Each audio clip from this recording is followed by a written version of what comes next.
ओम नमो नारायण। ओम नमो नारायण। ओम नमो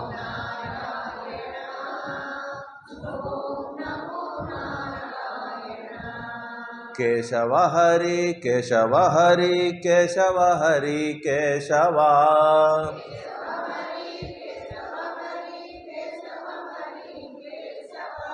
केशव हरि केशव हरि केशव हरि केशव।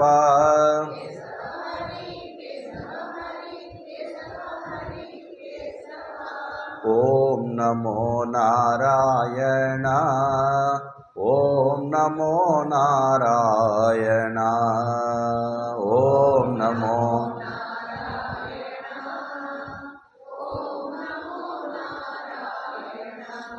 माधव हरि माधव हरि माधव हरि माधव।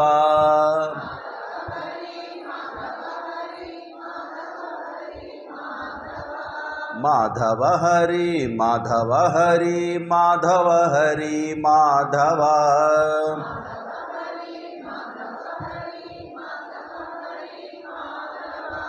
ओम नमो नारायण। ओम नमो नारायण। ओम नमो नारायण। ओम नमो नारायण। गोविंद हरि गोविंद हरि गोविंद हरि गोविंद।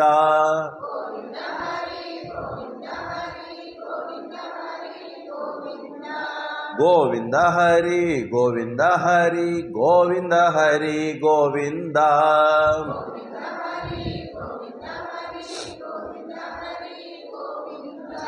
ओम नमो नारायण। ओम नमो नारायण। ओम नमो नारायण।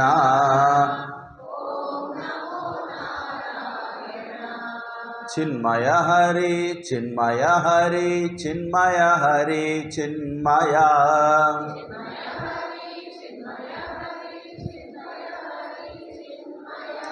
चिन्मय हरि चिन्मय हरि चिन्मय हरि चिन्मय। मय हरि चिन्मय हरि। ओम नमो नारायण। ओम नमो नारायण। ओम नमो नारायण। ओम नमो नारायण। ओम नमो नारायण। ओम नमो ओम नमो नारायण। जय बोलो नारायण भगवान की जय। श्री कृष्णचंद्र भगवान की, सद्गुरुनाथ महाराज की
सहनाववतु सहनौ भुनक्तु सह वीर्यङ्करवावहै तेजस्विनावधीतमस्तु मा विद्विषावहै। ओम शांति शांति शांति। ఓం గురుర్బ్రహ్మా గురుర్విష్ణు గురుర్దేవో మహేశ్వరః గురురేవ పరం బ్రహ్మ తస్మై శ్రీ గురవే నమః. సమస్తజన కళ్యాణే నిరతం కరుణామయం నమామి చిన్మయం దేవం సద్గురుం బ్రహ్మవిద్వరం. శారదా శారదాంభోజవదనా వదనాంబుజే సర్వదా సర్వదాస్మాకం సన్నిధిః సన్నిధిం క్రియాత్. సదాశివసమారంభాం శంకరాచార్యమధ్యమాం అస్మదాచార్యపర్యంతాం వందే గురుపరంపరాం. వ్యాసాయ విష్ణురూపాయ వ్యాసరూపాయ విష్ణవే నమో వై బ్రహ్మనిధయే వాసిష్ఠాయ నమో నమః. నారాయణం నమస్కృత్య నరం చైవ నరోత్తమం దేవీం సరస్వతీం వ్యాసం తతో జయముదీరయేత్. సచ్చిదానందరూపాయ విశ్వోత్పత్యాదిహేతవే తాపత్రయ వినాశాయ శ్రీకృష్ణాయ వయం నుమః. శ్రీకృష్ణాయ వయం నుమః. వయం నుమః, నమః కాదు. సంస్కృతంగా వయం నుమః, నమః కాదు. కృష్ణాయ వాసుదేవాయ దేవకీనందనాయ చ నందగోపకుమారాయ గోవిందాయ నమో నమః. నమో కించన విత్తాయ నివృత్తగణవృత్తయే ఆత్మారామాయ శాంతాయ కైవల్యపతయే నమః. శ్రీకంఠచాపఖండన పాకారి ప్రముఖ వినుత భండన విలసత్కాకుస్థవంశమండన రాకేందు యశో విశాల రామనృపాల. అందరికీ హరి ఓం.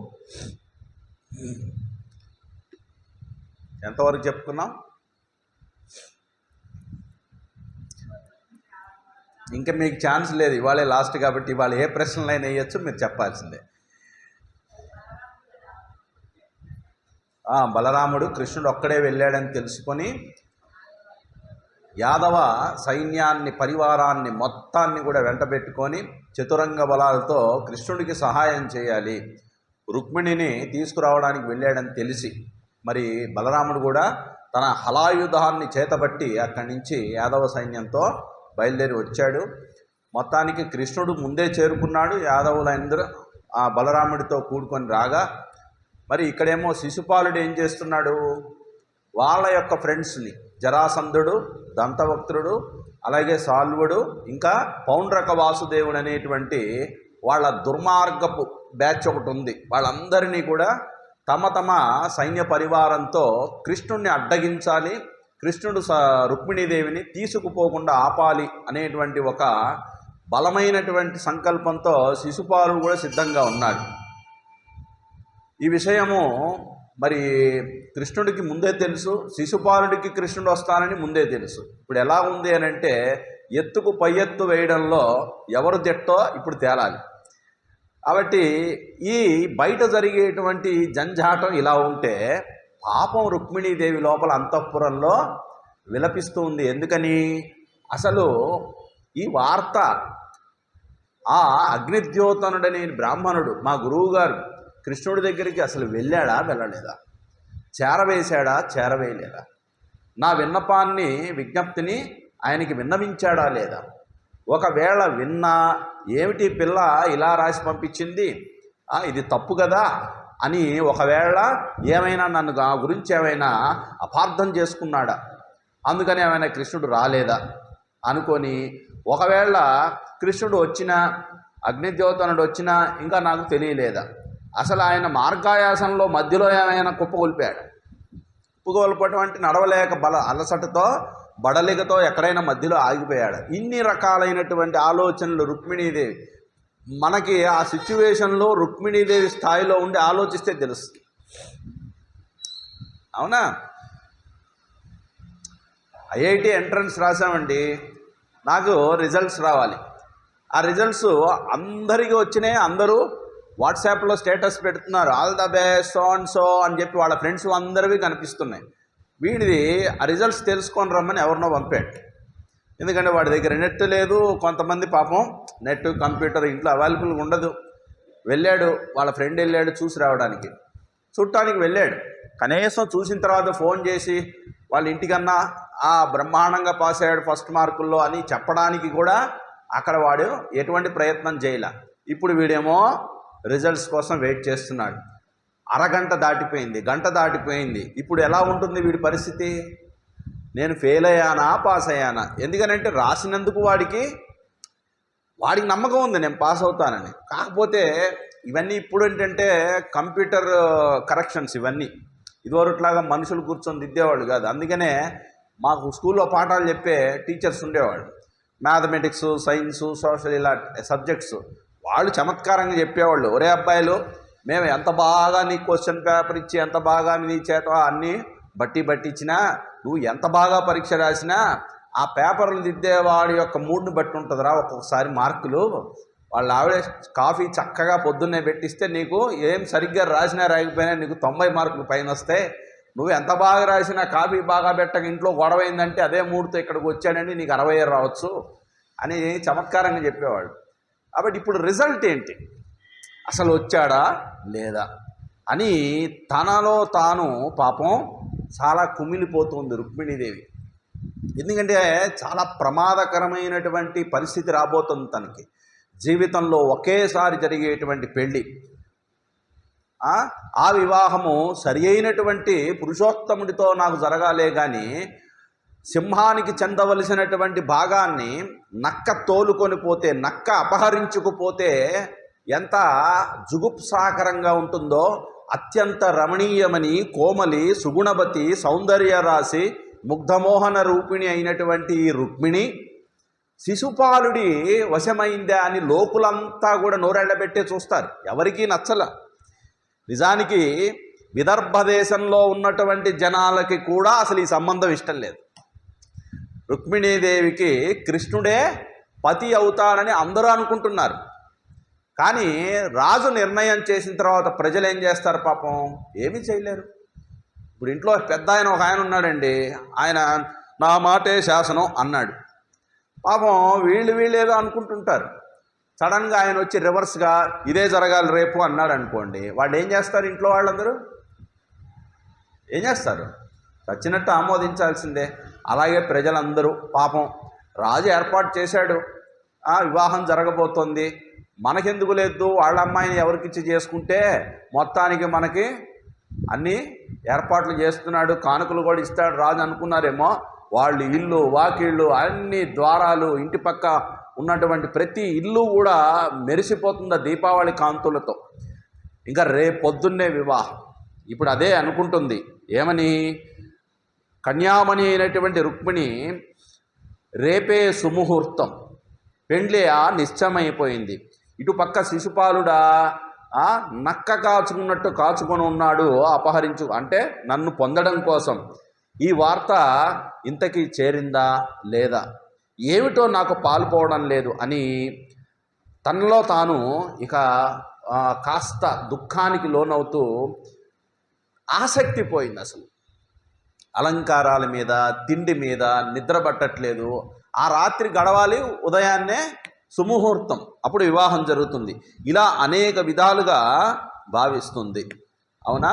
ఇంకా ఏమంటోందంటే, చెప్పదు తల్లికిన్ దలంపు చిక్కు దిశలందరహాస చంద్రికన్ గప్పదు వక్త్ర తామరస గంధ సమాగత భృంగ సంఘమునన్ రొప్పదు నిద్రగై కొనదు ఉరోజస పరస్పర సక్తహారముల్ విప్పదు కృష్ణ మార్గగత వీక్షణ పంక్తులు త్రిప్పదెప్పడున్. ఏం చేస్తోంది రుక్మిణి? తనలో తాను ఆలోచించుకుంటూ బాధపడుతూ కన్యామణి అయినటువంటి రుక్మిణి తన మనసులోని ఆవేదన, మామూలుగా ఏ ఆడపిల్ల కొంచెం లోపల ఇలాంటి సందర్భాల్లో తనకేదైనా బాధ కలిగినా కష్టం వచ్చినా ఏదైనా ఎవరితో అయినా చెప్పుకోవాలి అని అంటే కేవలం తల్లులకే చెప్పుకుంటారు. ఎందుకంటే తల్లి దగ్గర ఆ ఫ్రీడమ్ ఉంటుంది. నాన్న అంటే కొంచెం వంశము, గౌరవము, పరువు, ప్రతిష్ట ఇవన్నీ ఆలోచిస్తాడు. అలాగే 10 మందిలో నేను అబాస పాగలు కాకూడదు అనేటువంటి ఒక దీని మీద పట్టు మీద ఉంటాడు. తల్లికి ఏమిటంటే బిడ్డ క్షేమంగా ఉండాలి, బిడ్డ ఆనందంగా ఉండాలి అని ఒక సాఫ్ట్ కార్నర్ ఉంటుంది. అందుకని పోనీ తల్లికేమైనా చెప్పుకొని తనలో ఉన్న బాధను ఏమైనా తగ్గించుకుంటుందా అంటే తల్లికి తన మనసులో ఆవేదన చెప్పట్లేదు. అలాగే ఆమె మామూలుగా చిరునవ్వు నవ్వుతూ ఇంట్లో తిరుగుతూ ఉంటే రుక్మిణీదేవి అదేదో అడ్వర్టైజ్మెంట్ వస్తుంది చూడండి, అదేదో పేస్టో లేదో బబుల్ గమ్ము, అవునా, చీకటి గదిలో ఒకడెవడో ఫోటో తీస్తుంటాడు, వాడి దగ్గర ఫ్లాష్ ఉండదు, కానీ ఈ పక్కన ఒకడు ఉంటాడు, వాడిని ఇలా గిచ్చితే వాడు నవ్వుతాడు, నవ్వంగానే ఆ కాంతి వాడి మీద పడితే ఫోటో తీస్తాడనమాట. అలాగే ఇది దాన్ని ఏమంటారు, అతిశయోక్తి అలంకారం. రుక్మిణీదేవి నవ్వితే అన్ని దిక్కులా కూడా తన దరహాస చంద్రికలు వెదజల్లేవిట. అంటే ఆమె నవ్వు అక్కడ ఉన్నటువంటి వారందరి హృదయాలని కూడా చల్లబరుస్తుంది, చంద్రికలు అన్నాడు కాబట్టి. అలాగే ముఖపద్మమునందు చూడండి ఎంత చక్కగా అలంకారం చేస్తారంటే లావణ్యము, సుకుమారత్వము, ఆ సౌందర్యము ఎలాగుంటుంది అనేది మనం ఊహించుకోవడం కోసం ఆమె యొక్క ముఖ పద్మం, ఆ ముఖాన్ని పద్మంతో పోల్చాడు. మామూలుగా పద్మము మీదకి తుమ్మెదలు పొలోమని వచ్చేస్తాయి. అలాగే ఈమె ఇలా విచార వదనంతో కూర్చొని ఉంటే తుమ్మెదలకేం తెలుసు ఈమె విచారంగా ఉందని? ఈమె విచారంగా ఉన్న అందంగానే ఉంటుంది, నవ్వుతున్న అందంగానే ఉంటుంది, అలకగా ఉన్నా కూడా అందంగానే ఉంటుంది. మరి రుక్మిణీదేవి అలా విచారంగా ఉంటే ఈ తుమ్మెదల గుంపు వచ్చి ముఖపద్మం మీద ఇలా వాలుతూ తిరుగుతూ అంటుంటే కనీసం వాటిని తోలదు, అవునా? అసలు వాటిని పట్టించుకోవట్లేదు, నిదుర పట్టట్లేదు, నిదురపోదు, అవునా? ఇంకా మెడలో ఉన్నటువంటి ముత్యాల హారాలు, బంగారు ఆభరణాలు ఒకదాంతో ఒకటి చిక్కుపడితే వాటిని విప్పదు. ఎంతసేపటికి ఆ పైన అంతఃపురంలో ఒక పెద్ద కిటికీలాగా ఉంటుంది, అక్కడ కూర్చొని ఇలా తలబాల్చి ఆ మార్గములో, ఏ మార్గము అని అంటే చెప్తోంది, ఆ తామరనేత్రుడు, కమలదళ నేత్రుడైనటువంటి ఆ శ్రీకృష్ణుడు ఏ మార్గములో వస్తాడో ఆ మార్గము మీదనే దృష్టి పెడుతుందట. ఎప్పుడు వస్తాడా అని. అరే రెడీగా ఉండరా, ఇవాళ సాయంత్రం సినిమాకి వెళ్దాం అని నాన్న అన్నాడు అనుకోండి, ఈ పిల్లాడి దృష్టి అంతా దేని మీద ఉంటుంది? అరే రోజు ట్యూషన్కి వెళ్ళాలి, తొందరగా స్నానం చేయండి. అరే ఇవాళ సినిమాకి వెళ్దామని వాళ్ళ నాన్న పొద్దున్న చెప్పి వెళ్తే సాయంత్రం 4:30కి స్కూల్ నుంచి వచ్చి గబగబా స్నానం చేసి గబగబా బట్టలు వేసుకొని గబగబా రెడీగా ఉండి ఆ మార్గం వైపే చూస్తాడు పిల్లవాడు. ఎంత ఆసక్తిగా పిల్లాడు చూస్తాడో పాపం. ఈమె విచారంతో, ఒక ఆశతో ఇక నా బతుకు, నా జీవితం నిర్ణయించవలసింది ఆ జగన్నాథుడే. ఆయన వస్తాడా, నేను బ్రతికాను, ఆయన రాడా, ఇక్కడ ప్రాణం ఉన్నా నేను జీవోత్సవాన్ని అనేటువంటి ఒక భావంతో ఆ మార్గం మీదనే దృష్టి పెట్టి ఏమాత్రము ఇక అటు ఇటు ఏ ఆలోచనలు చేయకుండా ఉండదు. అలా ఆ రాజపుత్రి తుడువదు కన్నులన్ వెడలు తోయ కణంబులు, తుడువదు కన్నులన్ వెడలు తోయ కణంబులు, కంటి నుంచి ఆ జలధారలు అంటే ఆ అశ్రు నయనాలై కళ్ళెమ్మట కన్నీళ్లు కారిపోతున్నా తుడుచుకోవట్లేదుట పాపం. కొప్పు చక్కగా ముడువదు, జుట్టు ఊడిపోయిందిట, ఆ కొప్పు ముడి చుట్టుకొని చక్కగా అలంకరించుకోవాలనేటువంటి అసలు ఆసక్తే కనపరచడం లేదు. ఇంకా నెచ్చలు గదిసి ముచ్చట కుంజనదు, చుట్టుపక్కల చెలికత్తెలు వాళ్ళు ఉంటారు, రోజు ఏమిటంటే వాళ్ళతో సరదాగా మాటలు చెప్తూ ఉంటుంది. ఆ స్నేహితురాండ్రు అంతమంది వచ్చిన చెలికత్తెలతో కనీసము ముచ్చట్లు కూడా చేయడం లేదు. అన్నమేమి ఇంగుడువదు. అన్నం ఎదురుగా పెట్టి పొద్దునన్నం మధ్యాహ్నం అలాగే ఉంది, మధ్యాహ్నం అన్నం సాయంత్రం కూడా అలాగే కాచుకొని కూర్చున్నాయి తప్ప మెతుకు ముట్టలేదు. అవునా? అలాగే కూరిమి కీరము చేరి పద్యమును నడవదు. రోజు చిలుకలకి పద్యాలు చెప్పేదిట రుక్మిణీదేవి. అలా ఏదో ఒకటి చెప్పి రుక్మిణీదేవి ఆ చిలకలకి ఏమిటేమిటో నేర్పుతుంది. ఇవాళ ఆ చిలకలు కూడా బెంగగా చూస్తున్నాయిట రుక్మిణీదేవి. ఇవాళ ఏమిటి నన్ను పలకరించడం లేదు? చూడండి, మీ ఇంట్లో కుక్కలు జంతువులు ఎవరైనా పెంచుకునే వాళ్ళు అలవాటు ఉంటే తెలుస్తుంది. పిల్లులు కూడా బాగా మనం అలవాటు అనుకోండి, రాగానే అవి వచ్చేసి డింగ్ డింగ్ డింగ్ డింగ్ అని ఊపిపోయి మన మీద కాళ్ళు ఎత్తి, పిల్లి అనుకోండి మనం వచ్చి కుర్చీలో కూర్చోగానే తనంతట తానే వచ్చి ఒళ్ళో కూర్చుంటుంది. అవునా? అసలు దాన్ని చూడకుండా పట్టించుకోకుండా మనం ఏదో కొంచెం సీరియస్గా ఉండి తిరుగుతున్నాం అనుకో, అది కూడా ఒక రకంగా ఇలా చూస్తుంటుంది అన్నమాట. ఒక్కసారి కాసేపు మనం కూడా అలా ఉండి ఊరికినే అలా తిరిగి ఇట్లా అన్నాం అనుకోండి, ఇంక అప్పుడు ఊపుకుంటూ వస్తుంది. పాపం చిలుకలు, పెంపుడు చిలుకలు ఇవి. ఆ చిలుకలు కూడా ఏమిటి మాకేమి పద్యాలు ఏమి చెప్పట్లేదు ఇవాళ, బాలవిహార క్లాస్ ఏమి తీసుకోవట్లేమిటి అబ్బా అని చెప్పి బాధపడుతున్నాయి. అలాగే వల్లకీ గుణ వినోదము సేయదు. వీణ ఎప్పుడూ వీణ మోగించు, తంత్రులు మోగిస్తూ ఆ నాదములో తాను ఓలలాడుతూ ఉండేది. ఆ వీణ కూడా బోసిపోయిందిట. ఆ వీణ కూడా పాపం ఎదురు చూస్తోంది, నన్ను తంత్రులు త్రాకలేదే, నన్ను మీటలేదే ఇవాళ అని. ఇలా సేయదుడాయధన్యులను ఎవరిని పట్టించుకోవట్లేదు, ఎవరి వైపు చూడట్లేదు, ఎవరి వైపు మాట్లాడట్లేదు. ఇలా వెంటనే ఇంకా ఆమెకి ఏమైంది అని అంటే, పూర్తిగా ఆ ఒళ్ళంతా పాపం స్నానం చేసి శుభ్రంగా హాయిగా ప్రశాంతంగా విశ్రాంతి తీసుకోవాల్సిన రుక్మిణీదేవి బాధతో విషణ్ణ వదనముతో లోపల ఇంకా ఆశలు అడుగంటిపోతున్నాయి. ఇంకా ఏమాత్రము ఆశ మిగుల్చుకుందామన్నా అసలు ఏ వార్త తెలియదాయా. పాపం బాధపడుతూ ఉండగా అప్పుడు ఆమె ఆ విషయం ఇట్లు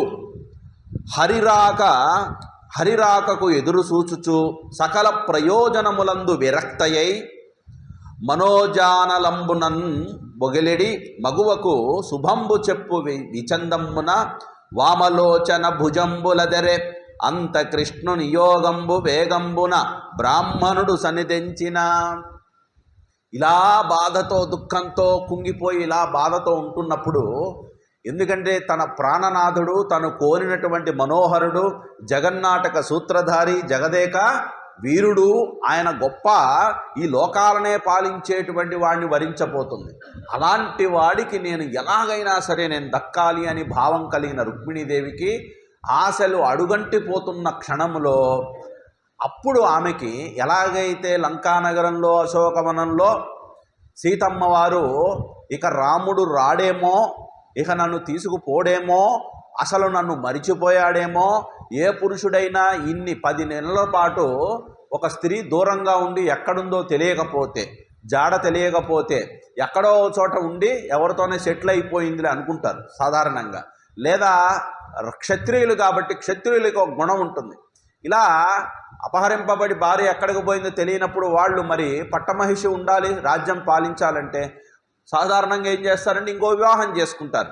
ఒకవేళ అలా వివాహం చేసుకున్నాడేమో, అసలు నన్ను వెతకడానికి ఎటువంటి ప్రయత్నం చేయడం లేదేమో, ఇంకా నన్ను రాముడు చేరడేమో అని దస్సిపోయి లోపల హృదయం బద్దలైపోయి ఇక తాను బతకడానికి కూడా ఇచ్చగించగా తన యొక్క వాలుజడ, ఇంత పొడుగు వాలుజడ, కేశపాశం అంటారు, చాలా పొడుగుండేది అమ్మవారికి మోకాళ్ళకి దిగువన. ఆ జుట్టుని ఇలా మెలబెట్టి మెడకేసుకొని ఆ చెట్టుకేసి ఉరేసుకుందామని ప్రయత్నం చేస్తుందండి సీతమ్మవారు. ఇదంతా పైన ఆంజనేయ స్వామి చూస్తున్నాడు. ఆయన ఎందుకు వచ్చాడు? రాముని వార్తని చేరవేసి సీతమ్మవారు క్షేమంగా ఉందని రాముడికి తెలియజేయడానికే వచ్చాడు. అంటే శుభలక్షణం, శుభసూచకం ముందే వచ్చి కూర్చుంది. కానీ ఇంకా ఆమెకి ఆ సూచన రాలా. ఇలా తీవ్రం అయిపోయింది. ఇంకా పీక్స్కి వెళ్ళిపోయి తన మెడకు జుట్టు వేసుకుంటున్న క్షణంలో అప్పుడు ఆమెకి కుడి భుజం, అదే ఆడవాళ్ళకి కుడి భుజం అదురుతుంది. అంతేనా? ఎడం భుజమా? ఏదో ఒకటి, ఎడమో కుడో, ఇవన్నీ శకునాలు అంటారు వాటిని. అవునా? వామలోచనంబు భుజంబు. వామ లోచనం అంటే కన్ను, ఎడమ కన్ను అదిరిందిట. అలాగే ఎడమ భుజము కూడా. మీకు కూడా అదురుతుంటాయా అప్పుడప్పుడు? ఇలా ఇలా ఎప్పుడన్నా అదురుతాయా? మామూలుగా మీరు ఏ నరాల డాక్టర్ దగ్గరికి వెళ్ళారనుకోండి, అవునా ఏమండి కంటిన్యూస్గా నాకు ఎడం భుజం అదురుతూనే ఉంది, ఎడం కన్ను అదురుతుందంటే నరాల వీక్నెస్ ట్యాబ్లెట్స్ ఇస్తాడు. యాక్చువల్గా నర్వస్ సిస్టమ్కి మనస్సుకి దగ్గర సంబంధం ఉంటుంది. మన లోపల ఏదైనా ఒక తీవ్రమైన వేదన బాధ ఉంటే అవునా ఆ నరాలు వీక్ అవుతాయి. లేదా ఒక హోప్ మనలో కలిగిందనుకోండి, దానికి సూచకంగా ఇలాంటివి జరిగేవి పూర్వకాలంలో. అలాగే ఈమెకి ఎడమ కన్ను ఎడమ భుజం అదురుతుందిట. అదగగా ఇంకా అప్పుడు ఈమెకి ఏదో కొంత ఆశ పుట్టింది, ఏదో శుభం జరగబోతుంది అనుకుని. వెంటనే కృష్ణుడు ఏం చెప్పాడు అనంటే, ఆ కుండిన నగరానికి బయట ఉపవనంలో ఆయన తిష్ట వేసుకొని, క్యాంపు బేస్ అది, అగ్నిద్యోతనుణ్ణి వెంటనే నువ్వు రుక్మిణికి వెళ్ళి సందేశాన్ని నేను వచ్చానని చెప్పు చాలు, ఇంకేమీ వద్దన్నాడు. అగ్నిద్యోతనుడు మరి ఆయన గురువు కాబట్టి ఎక్కడికైనా, రాజమందిరంలో కాదు, అంతఃపురంలో కాదు, ఏకాంత మందిరంగా ఎక్కడికైనా వెళ్ళొచ్చు ఆ గురువుగారు.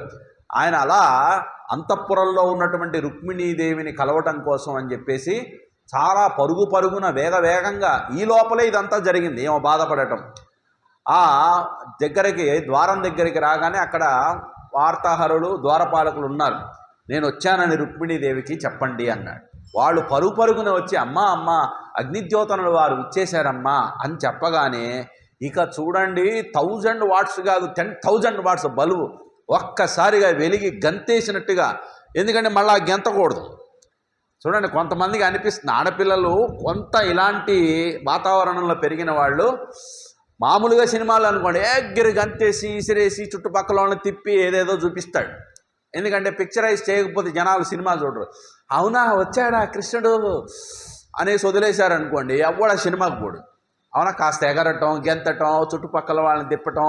మనం కూడా అలాగే అనుకుందాం. పాపం కంఠస్వరము, కమ్మని కంఠస్వరంతో, అమ్మా ఆ ద్వారకాధీశుడు కృష్ణుడు నీ కోసం వేయించేశారమ్మా, నిన్ను వరించడానికి సిద్ధంగా ఉన్నాడమ్మా, నిన్ను కొనిపోవడానికి నువ్వు కూడా సిద్ధంగా ఉండు తల్లి అని చెప్పాడు. చెప్పగానే ఇంకా ఆమెకు ఆనందం. ఆ తహతహలాడుతున్న ముఖముతో మందస్మితం చిందులాడుతుండగా సత్వరంగా పరిగెత్తుకుంటూ వెళ్ళి ఆ బ్రాహ్మణుడి పాదాలకు నమస్కరించి, ఆ సరోజాక్షి ఆ విప్రుడి మాటలు విని, ఆ సుదర్శనాయుధుడు నీ ఉత్తమ గుణాలు మెచ్చుకున్నాడమ్మా. నువ్వు రాసిన ఆ లెటర్లో ఏదైతే రుక్మిణీదేవి లేఖ రాసి పంపిందో అది చదివి నీ ఉత్తమమైన గుణాన్ని ఆయన అంచనా వేశాడు. ఎంత సౌశీల్యవో, నీవు ఎంత గుణవంతురాలవో ఆ పదాలతో ఆయనకు అర్థమైపోయిందమ్మా. నాకు మితిలేని ధనరాశులు కానుకగా ఇచ్చాడు తల్లి. ఇదిగో ఇప్పుడే అక్కడ బయట ఆయన వెయిట్ చేస్తున్నాడు, నేనేమో ఇలా వచ్చేశాను. దేవదానములు ఏకమైన, గుర్తుపెట్టుకోమ్మా, నేను వచ్చాను, నీకు వార్త చేరవేశాను, అందున కృష్ణుడు పంపగా నీ దగ్గరకు వచ్చాను చెప్పాను. దీని అర్థం ఏమిటి అంటే, సురాసురులెల్లరడ్డమై వచ్చినైన రాక్షస వివాహమునన్ కొనిపోవు నిన్ను. తథ్యం.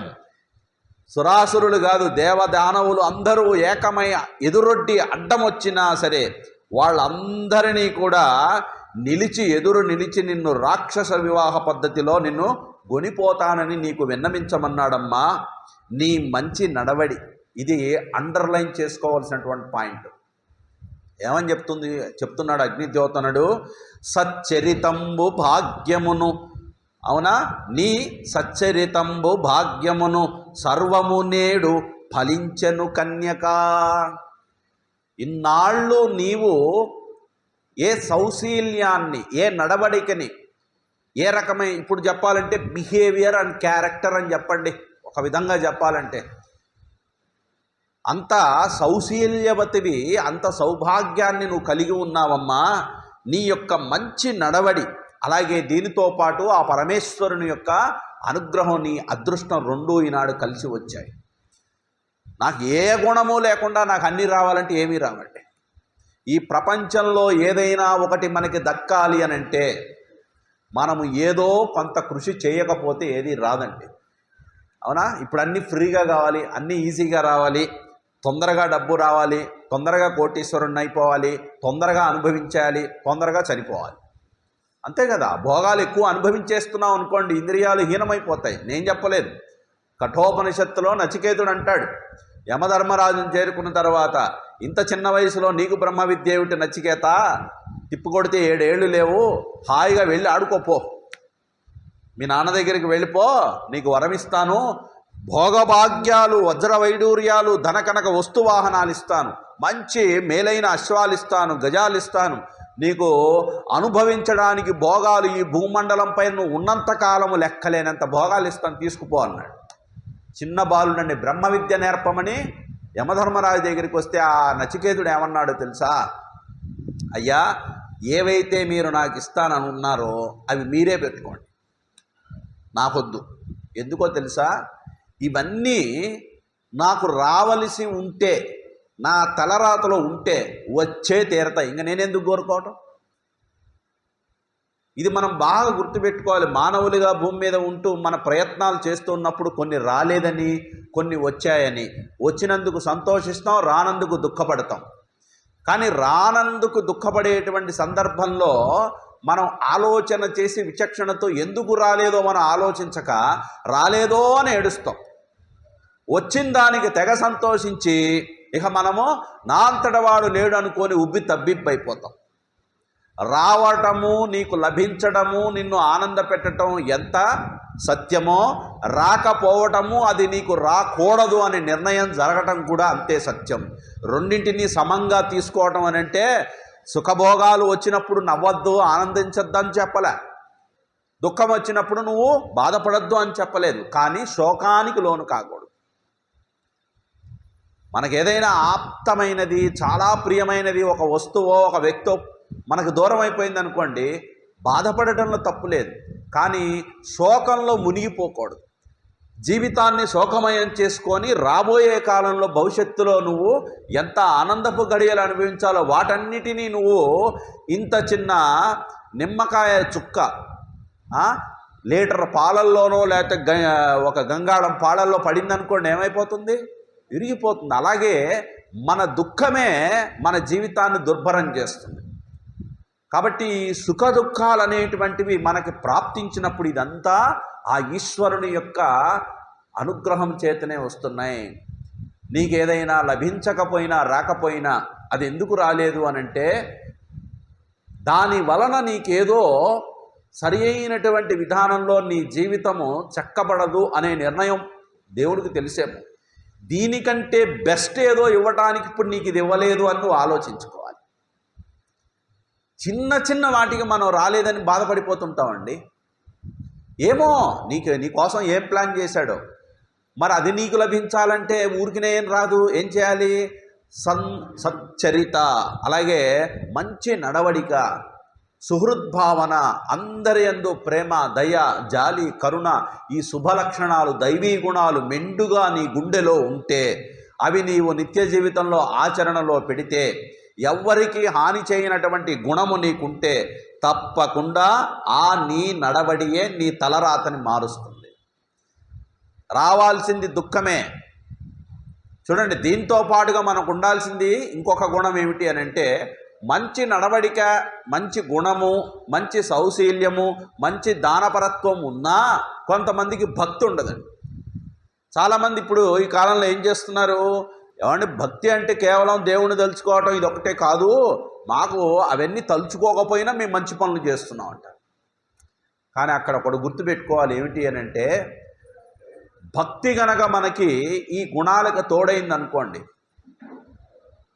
ఈ గుణాలనేవి వచ్చినవి కావచ్చు పుట్టుకతో, మనము సాంగత్యంతో, మహాత్ముల యొక్క ప్రవచనాల శ్రవణంతో లేదా సద్గ్రంథ పఠనంతో మన బుద్ధితో అర్థం చేసుకొని మనం పెంచుకున్నవి కావచ్చు, వచ్చినవైనా పెంచుకున్నవైనా ఇవి శోభించాలి అనంటే భక్తి అనేటువంటి ఒక లక్షణం కూడా మనకి తోడైతే, అప్పుడు మనం ఏ ప్రయత్నం చేసినా ఆ ప్రయత్నాన్ని పురుష ప్రయత్నం అనుకోండి. మనకి ప్రారంధంలో సపోజ్ మనకి ఒక లారీ మనల్ని ఢీకొట్టి కాళ్ళు చేతులు రెండు విరిగిపోయి లేదా కాళ్ళు విరిగిపోయి అవిటివాడిని అవ్వవలసినటువంటి ఒక సంఘటన మన ప్రారంభంలో రాసిందనుకోండి. నీవు గనక ఈ గుణాలతో కూడి భక్తితో కూడి ఉన్నట్లయితే దానిని దేంతో తీసేస్తాడు? కేవలం అలా నీకు స్క్రాచ్ పడుతుంది అంతే, చిన్న ప్రమాదముతో నిన్ను తప్పిస్తాడు. అసలు పోవాల్సిందనుకోండి, పోవాల్సిందనుకోండి ఒక కాలో చెయ్యో ఎరగొట్టి పక్కన పెడతాడు. అంటే అది వచ్చి నిన్ను డాష్ ఇవ్వటం, యాక్సిడెంట్ జరగటం ప్రారంభంలో రాసింది. అది పోవాలా చిన్నదాంతో పోవాలా అనేది ఎవరి చేతిలో ఉందండి? మనము మంచి చేసుకుంటే మనకి మంచే జరుగుతుంది. అందుకనే మనస వాచ కర్మణ ఎప్పుడు ఎవరికి ఎటువంటి కీడు చెయ్యాలని ఎన్నడూ తలంచకూడదు. సాధ్యమైనంత వరకు ఈ ప్రయత్నంతో మనం జీవించాలి. ఇదే నేర్పాలి పిల్లలకు కూడా. పసితనం నుంచి అలవాట్లు చేయలేదనుకోండి, రేపు వాడు ఏదనుకుంటే అదే కరెక్టు. అప్పటికి మనం ఉండవు, మనం పోతాం భూమి మీద నుంచి. మనం భూమి అనేటువంటి ఒక పటం మీద మరణం అనేటువంటి ఒక ఎరైజర్ మన తుడిపేస్తుంది. రేపు వాళ్ళదే జీవితం. వాళ్ళ జీవితం ఎవరు బాగు చేయాలి?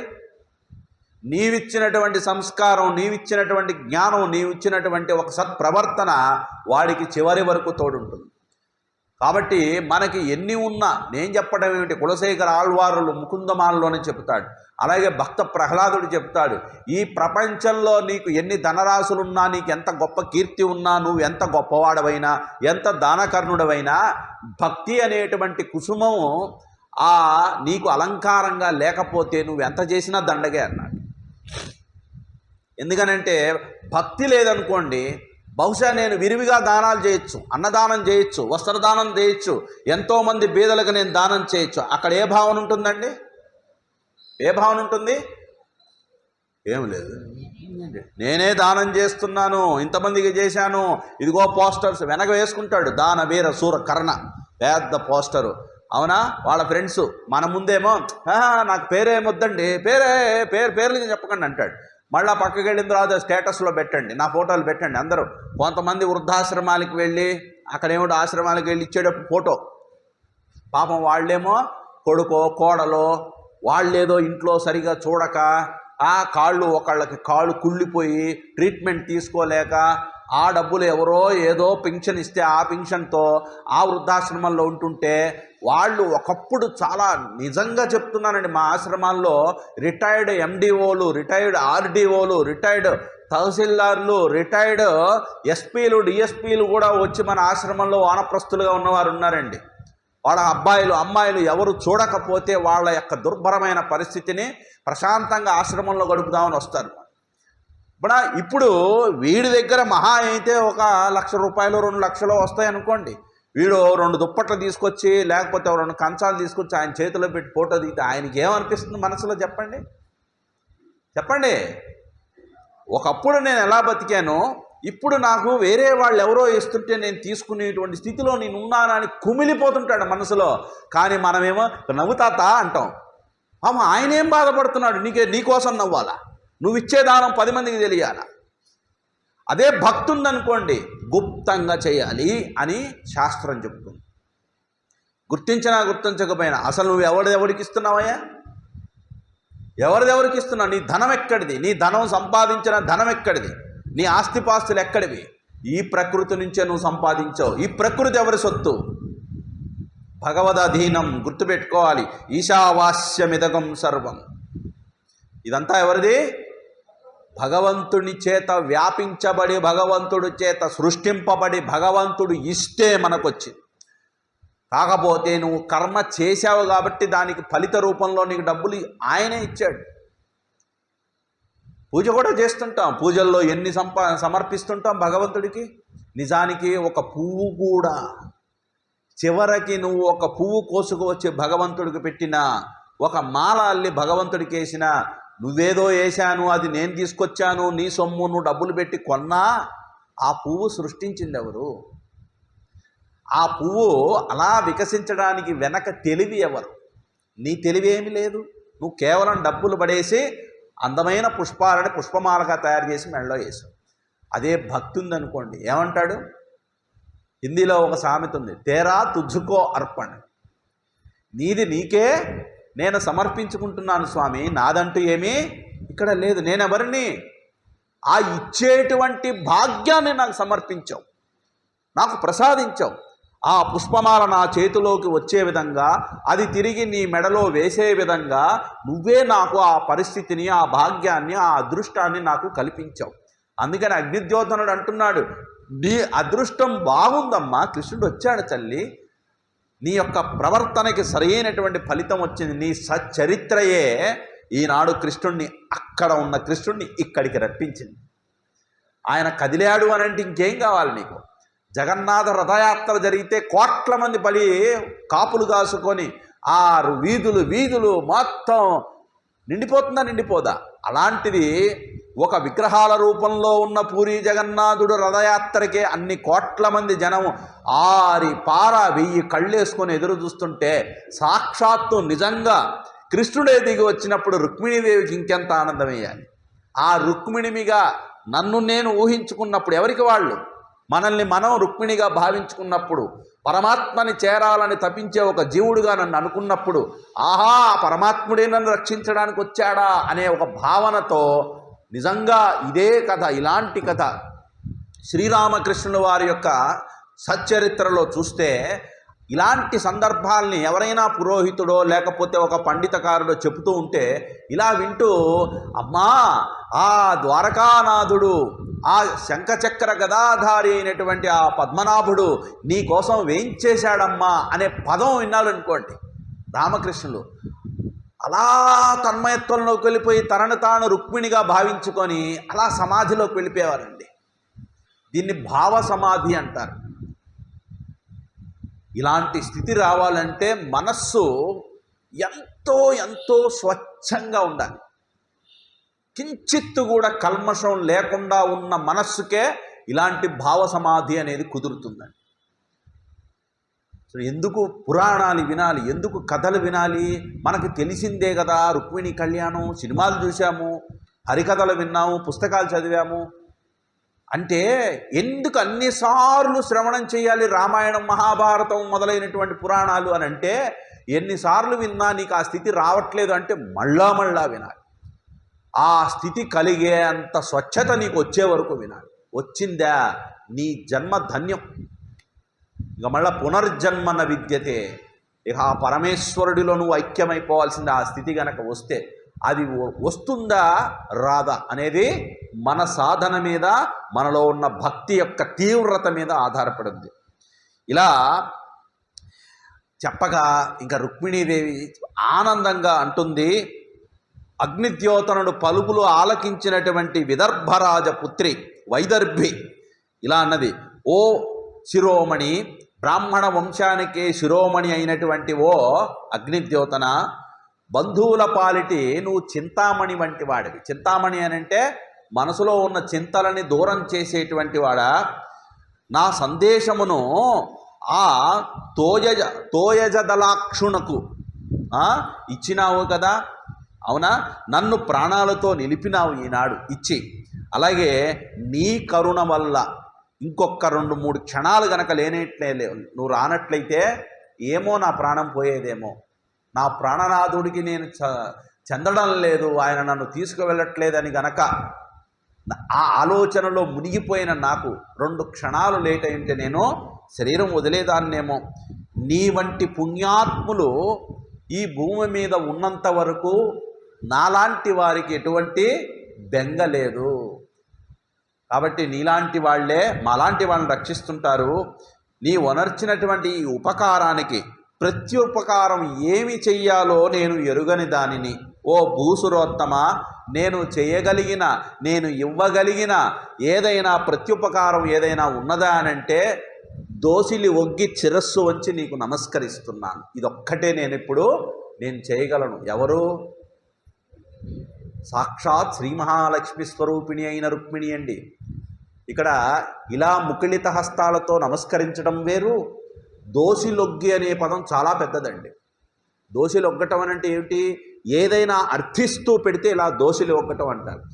దోసిలొగ్గి నమస్కరిస్తున్నానంటే సదా నీ కరుణకు పాత్రురాలుగా కృతజ్ఞతతో నా జీవితాన్ని ఇక ముందు ఇది గనక విజయవంతమైన కృష్ణుడు వశమైన, కృష్ణుడు నన్ను వరించిన ఆ తర్వాత జీవితాంతం నా తుదిశ్వాస వరకు నీవు చేసిన మేలును నేను గుర్తుపెట్టుకుంటాను స్వామి అనేటువంటి సూచనను తెలియజేస్తూ దోషులొగ్గి నమస్కరించింది అనే దానికి భావన. లేకపోతే పోతనామాత్య వారు దోషులొగ్గి అనే పదం ఎందుకు వేయాలి అక్కడ? చూడండి, ప్రతి పదము ఒక భావగర్భితమైనటువంటి ఏదో ఒక సూచన ఉంటుంది, దాన్ని అర్థం చేసుకోవాలి. అందుకని పురాణ పఠనం చదివేటప్పుడు కూడా ఆ పదాలన్నింటినీ జాగ్రత్తగా మనం గ్రహించి వాటి భావాన్ని లోపల హృదయస్థం చేసుకోవాలి. ఇలా అంజలి ఘటించింది.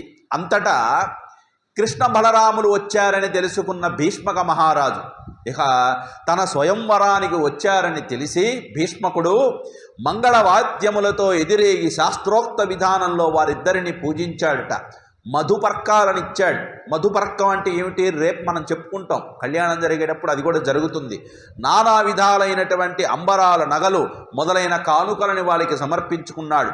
చుట్టాలతో సేనలతో తెంచినటువంటి ఆ బలరామకృష్ణులు ఇద్దరికీ కూడా సత్వరం సమస్త సౌకర్యాలున్నటువంటి ఒక సౌధాన్ని, విడిదిని ఏర్పాటు చేశాడు. ఈ విధంగా కుండినపురం చేరినటువంటి రాజులందరికీ ప్రతి ఒక్కరికి కూడా భీష్మకుడు వారి వారి యొక్క శక్తి కొలది, విభవము కొలది, వారి యొక్క స్థాయిని బట్టి వారికి ఏది కావాలో అవన్నీ సమర్పించుకుంటూ వాళ్ళందరికీ విడిదిని ఏర్పాటు చేశాట. ఇలా విదర్భ పట్టణ ప్రజలు ఈ వార్త తెలుసుకున్నారండి. బృందావనంలో, ద్వారకలో శ్రీకృష్ణుడు అలా వస్తున్నాడని తెలిస్తే వాళ్ళ పనులన్నీ మానుకొని ఎలా కళ్ళని 1000 కళ్ళు చేసుకొని దోసిలతో అమృతం తాగుతున్నట్లుగా ఎలాగైతే మనం భావిస్తామో, ఆ కృష్ణుడి సౌందర్యం అనే అమృతాన్ని ఆస్వాదించడానికి కళ్ళే దోసిళ్ళుగా తీసుకొని ఆ విదర్భ ప్రజలందరూ పరిగెత్తుకుంటూ రోడ్ల మీదకి వచ్చి ఆ కృష్ణుడిని చుట్టానికి పొలోమని వచ్చేసారట అందరు.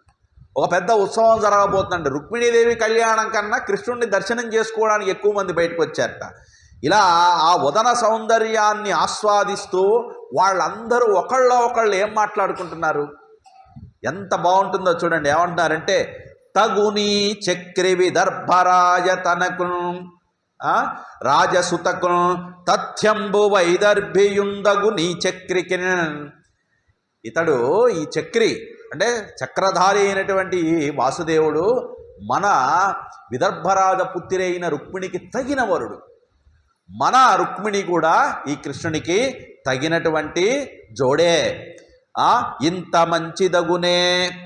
బా, ఇది జరిగితే ఎంత బాగుండు, వీళ్ళిద్దరు ఒకటై వివాహం చేసుకుంటే మన రాజ్యం ఎంత అందంగా ఉంటుందో, ఎంత సౌభాగ్యం చేసుకున్నది అవుతుందో కదా.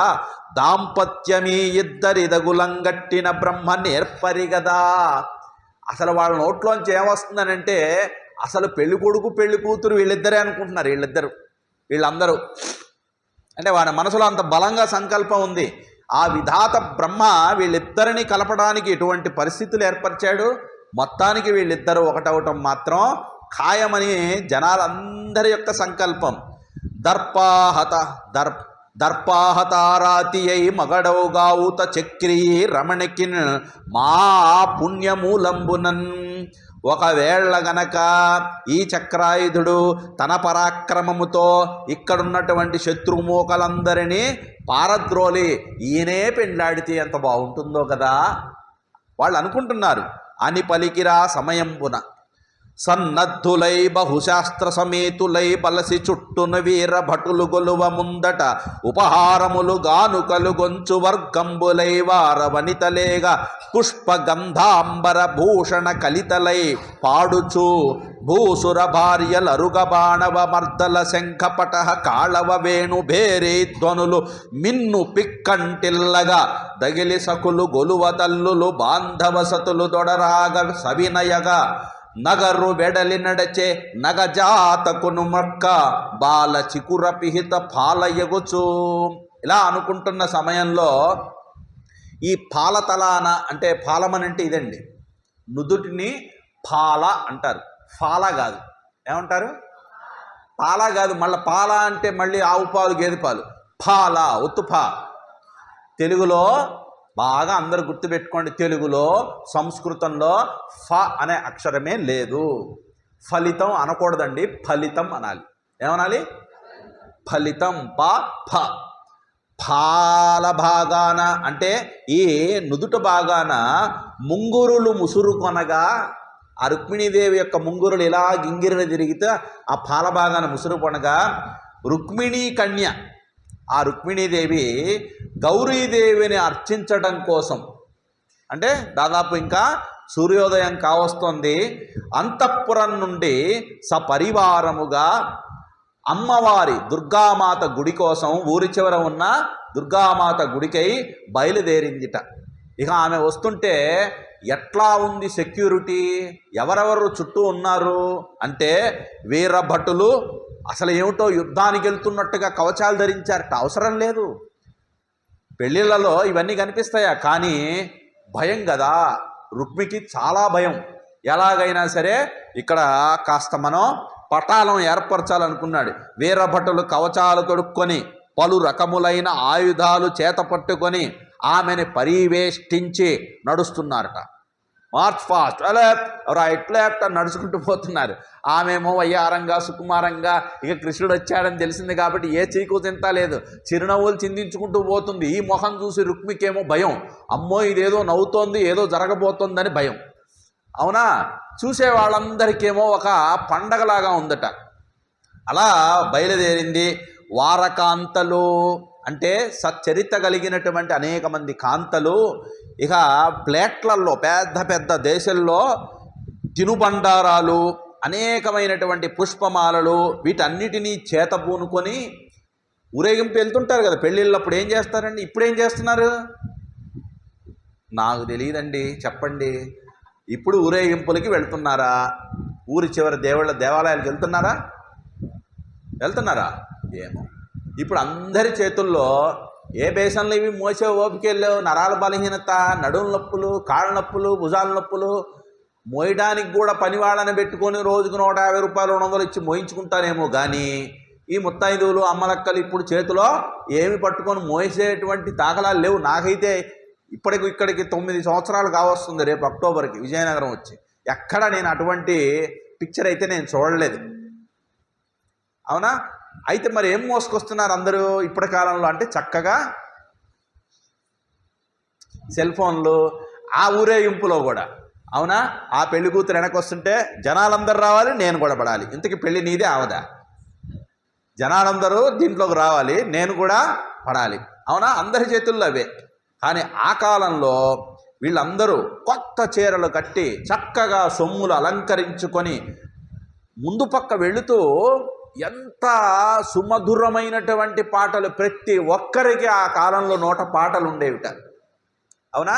పాటలు పాడుకుంటూ లైవ్గా, నో మైక్స్ నో డీజెస్, అలా పాడుకుంటూ ఆమెను అనుసరిస్తూ ఇక మంగళ వాయిద్యాలు, వీటన్నిటిని మంగళ వాయిద్యములు అంటే ఏమిటి?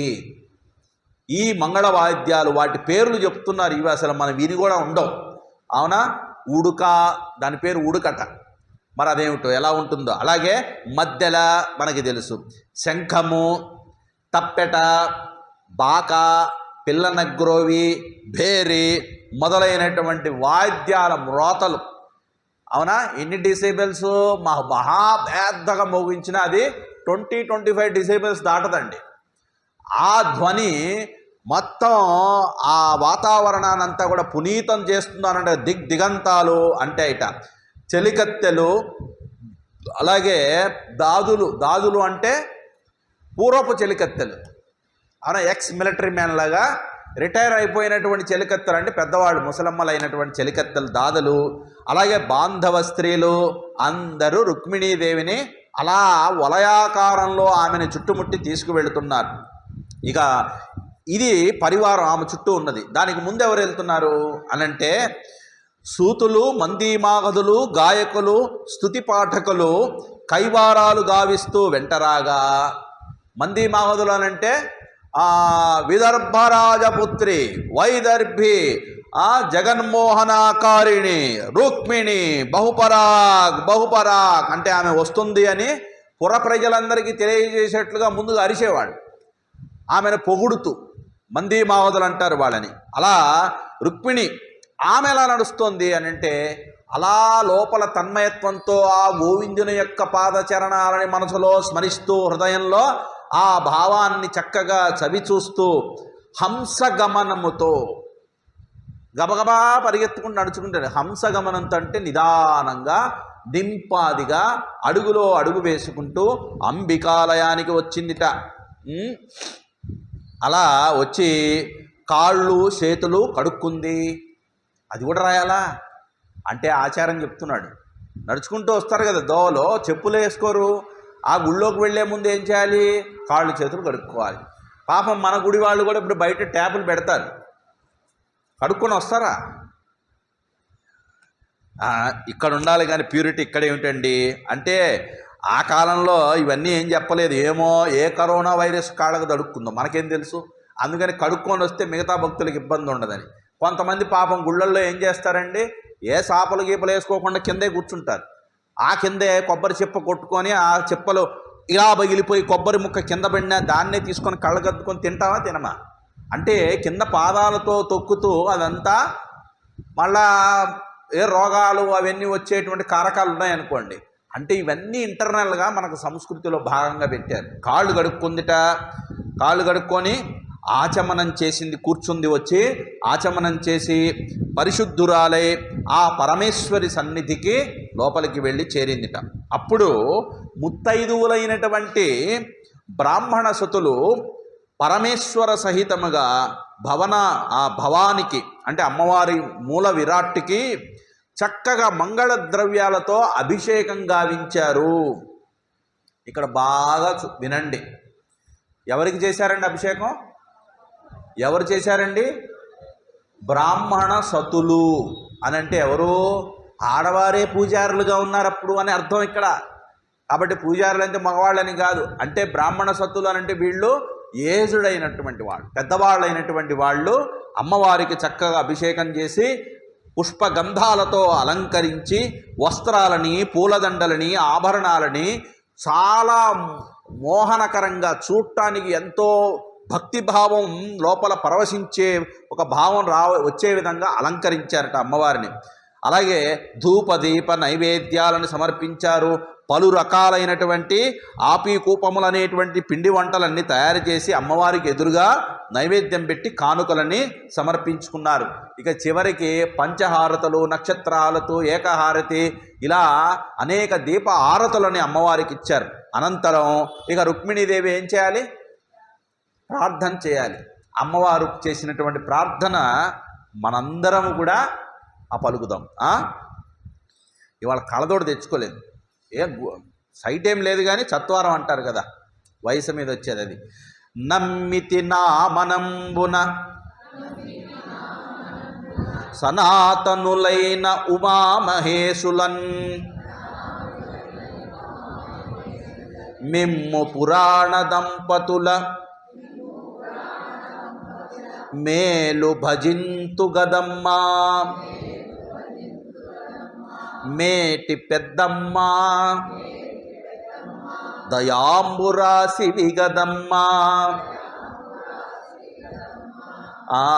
ఇప్పుడు ఏమండి మాకు పెళ్ళైపోయింది కదండి, ఇది మేము చెప్పొచ్చా అన్నది. హరిని బతించేయమనంటే ఆ పరమాత్మకి నన్ను వశం చేయండి అని ఇక్కడ భావన. ఎవరైనా చెప్పచ్చు ఇది.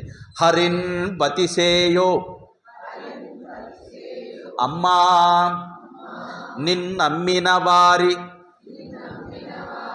ఎన్నడును నాశము లేదు గదమ్మా ఈశ్వరి. ఓ ఈశ్వరి, భవాని, అమ్మా గౌరీమాత, శాశ్వతులైనటువంటి మీరు, శాశ్వతులంటే ఉమామహేశ్వరైనటువంటి మీరెవరు అంటే జగతఃపితరో వందే పార్వతీ పరమేశ్వరో. ఈ జగత్తుకే మాతాపితలు మీరు, ఆది దంపతులమ్మ. మరెవ్వరికి ఇవ్వరు చూడండి. ఈ బిరుదు ఎవరికి ఇస్తారండి? కేవలం శివపార్వతులకు మాత్రమే ఆది దంపతులు, ఇంకెవ్వరికి ఏ దేవతలకి పెట్టరండి. మీరు ఆది దంపతులు కదమ్మా. పార్వతీ పరమేశ్వరులైన మిమ్మలని నా మదిలో ఎప్పటి నుంచో పసితనం నుంచి మిమ్మల్నే నమ్ముకొని ఉన్నాను కదమ్మా. ఈనాడు నీ ముందు నేను అవతరించి కూర్చొని ఉన్నాను తల్లి. భక్తితో నిన్ను విన్నవిస్తూ కొలుస్తూ ప్రార్థిస్తున్నాను. అమ్మలలో నీవు మేటివమ్మ. ఇదే పద్యం మనం ఎక్కడో విన్నాం కదా, పోతనామాచ్యుల వారే. అమ్మలగన్నయమ్మ ముగురమ్మల మూల పుటమ్మ, చాలా పెద్దమ్మ సురారులమ్మ, తన్నులో నమ్మిల వేల్పుటమ్మల మనమ్మలయుండెడియమ్మ, దుర్గమాయమ్మ కృపాబ్ధి ఇచ్చుతమవత్త కవిత్వ పటుత్వ సంపదల్. ఇది అమ్మవారి పద్యం. ఎవరిని పిలిచారండి అక్కడ? మొట్టమొదటి లైన్ ఏంటి చెప్పండి. అరే ఇప్పుడు మనం చదివిన పద్యంలో మొదటి లైన్ ఏమిటి? అమ్మల గన్నయమ్మ అంటే ఎవరు? అందరు అమ్మలు. ఎవరెవరు? వారాహి, వైష్ణవి, ఇక ఏమే దేవతల పేర్లు మీరు చెబుతారో వాళ్ళందరికీ మూలమైన అమ్మ. చాలా పెద్దమ్మ. ఎంత పెద్దమ్మ అంటే అసలు ఆమె మొదటమ్మ. ఇంకా చెప్పాలంటే దేవి భాగవతంలో త్రిమూర్తులని సృష్టించింది కూడా ఆ అమ్మేట. అర్థమవుతుందా? త్రిమూర్తులని. అందుకనే మనకు అష్టోత్తరాల్లో అప్పుడప్పుడు ఇలాంటివి ఈ రెండు కనిపిస్తాయి.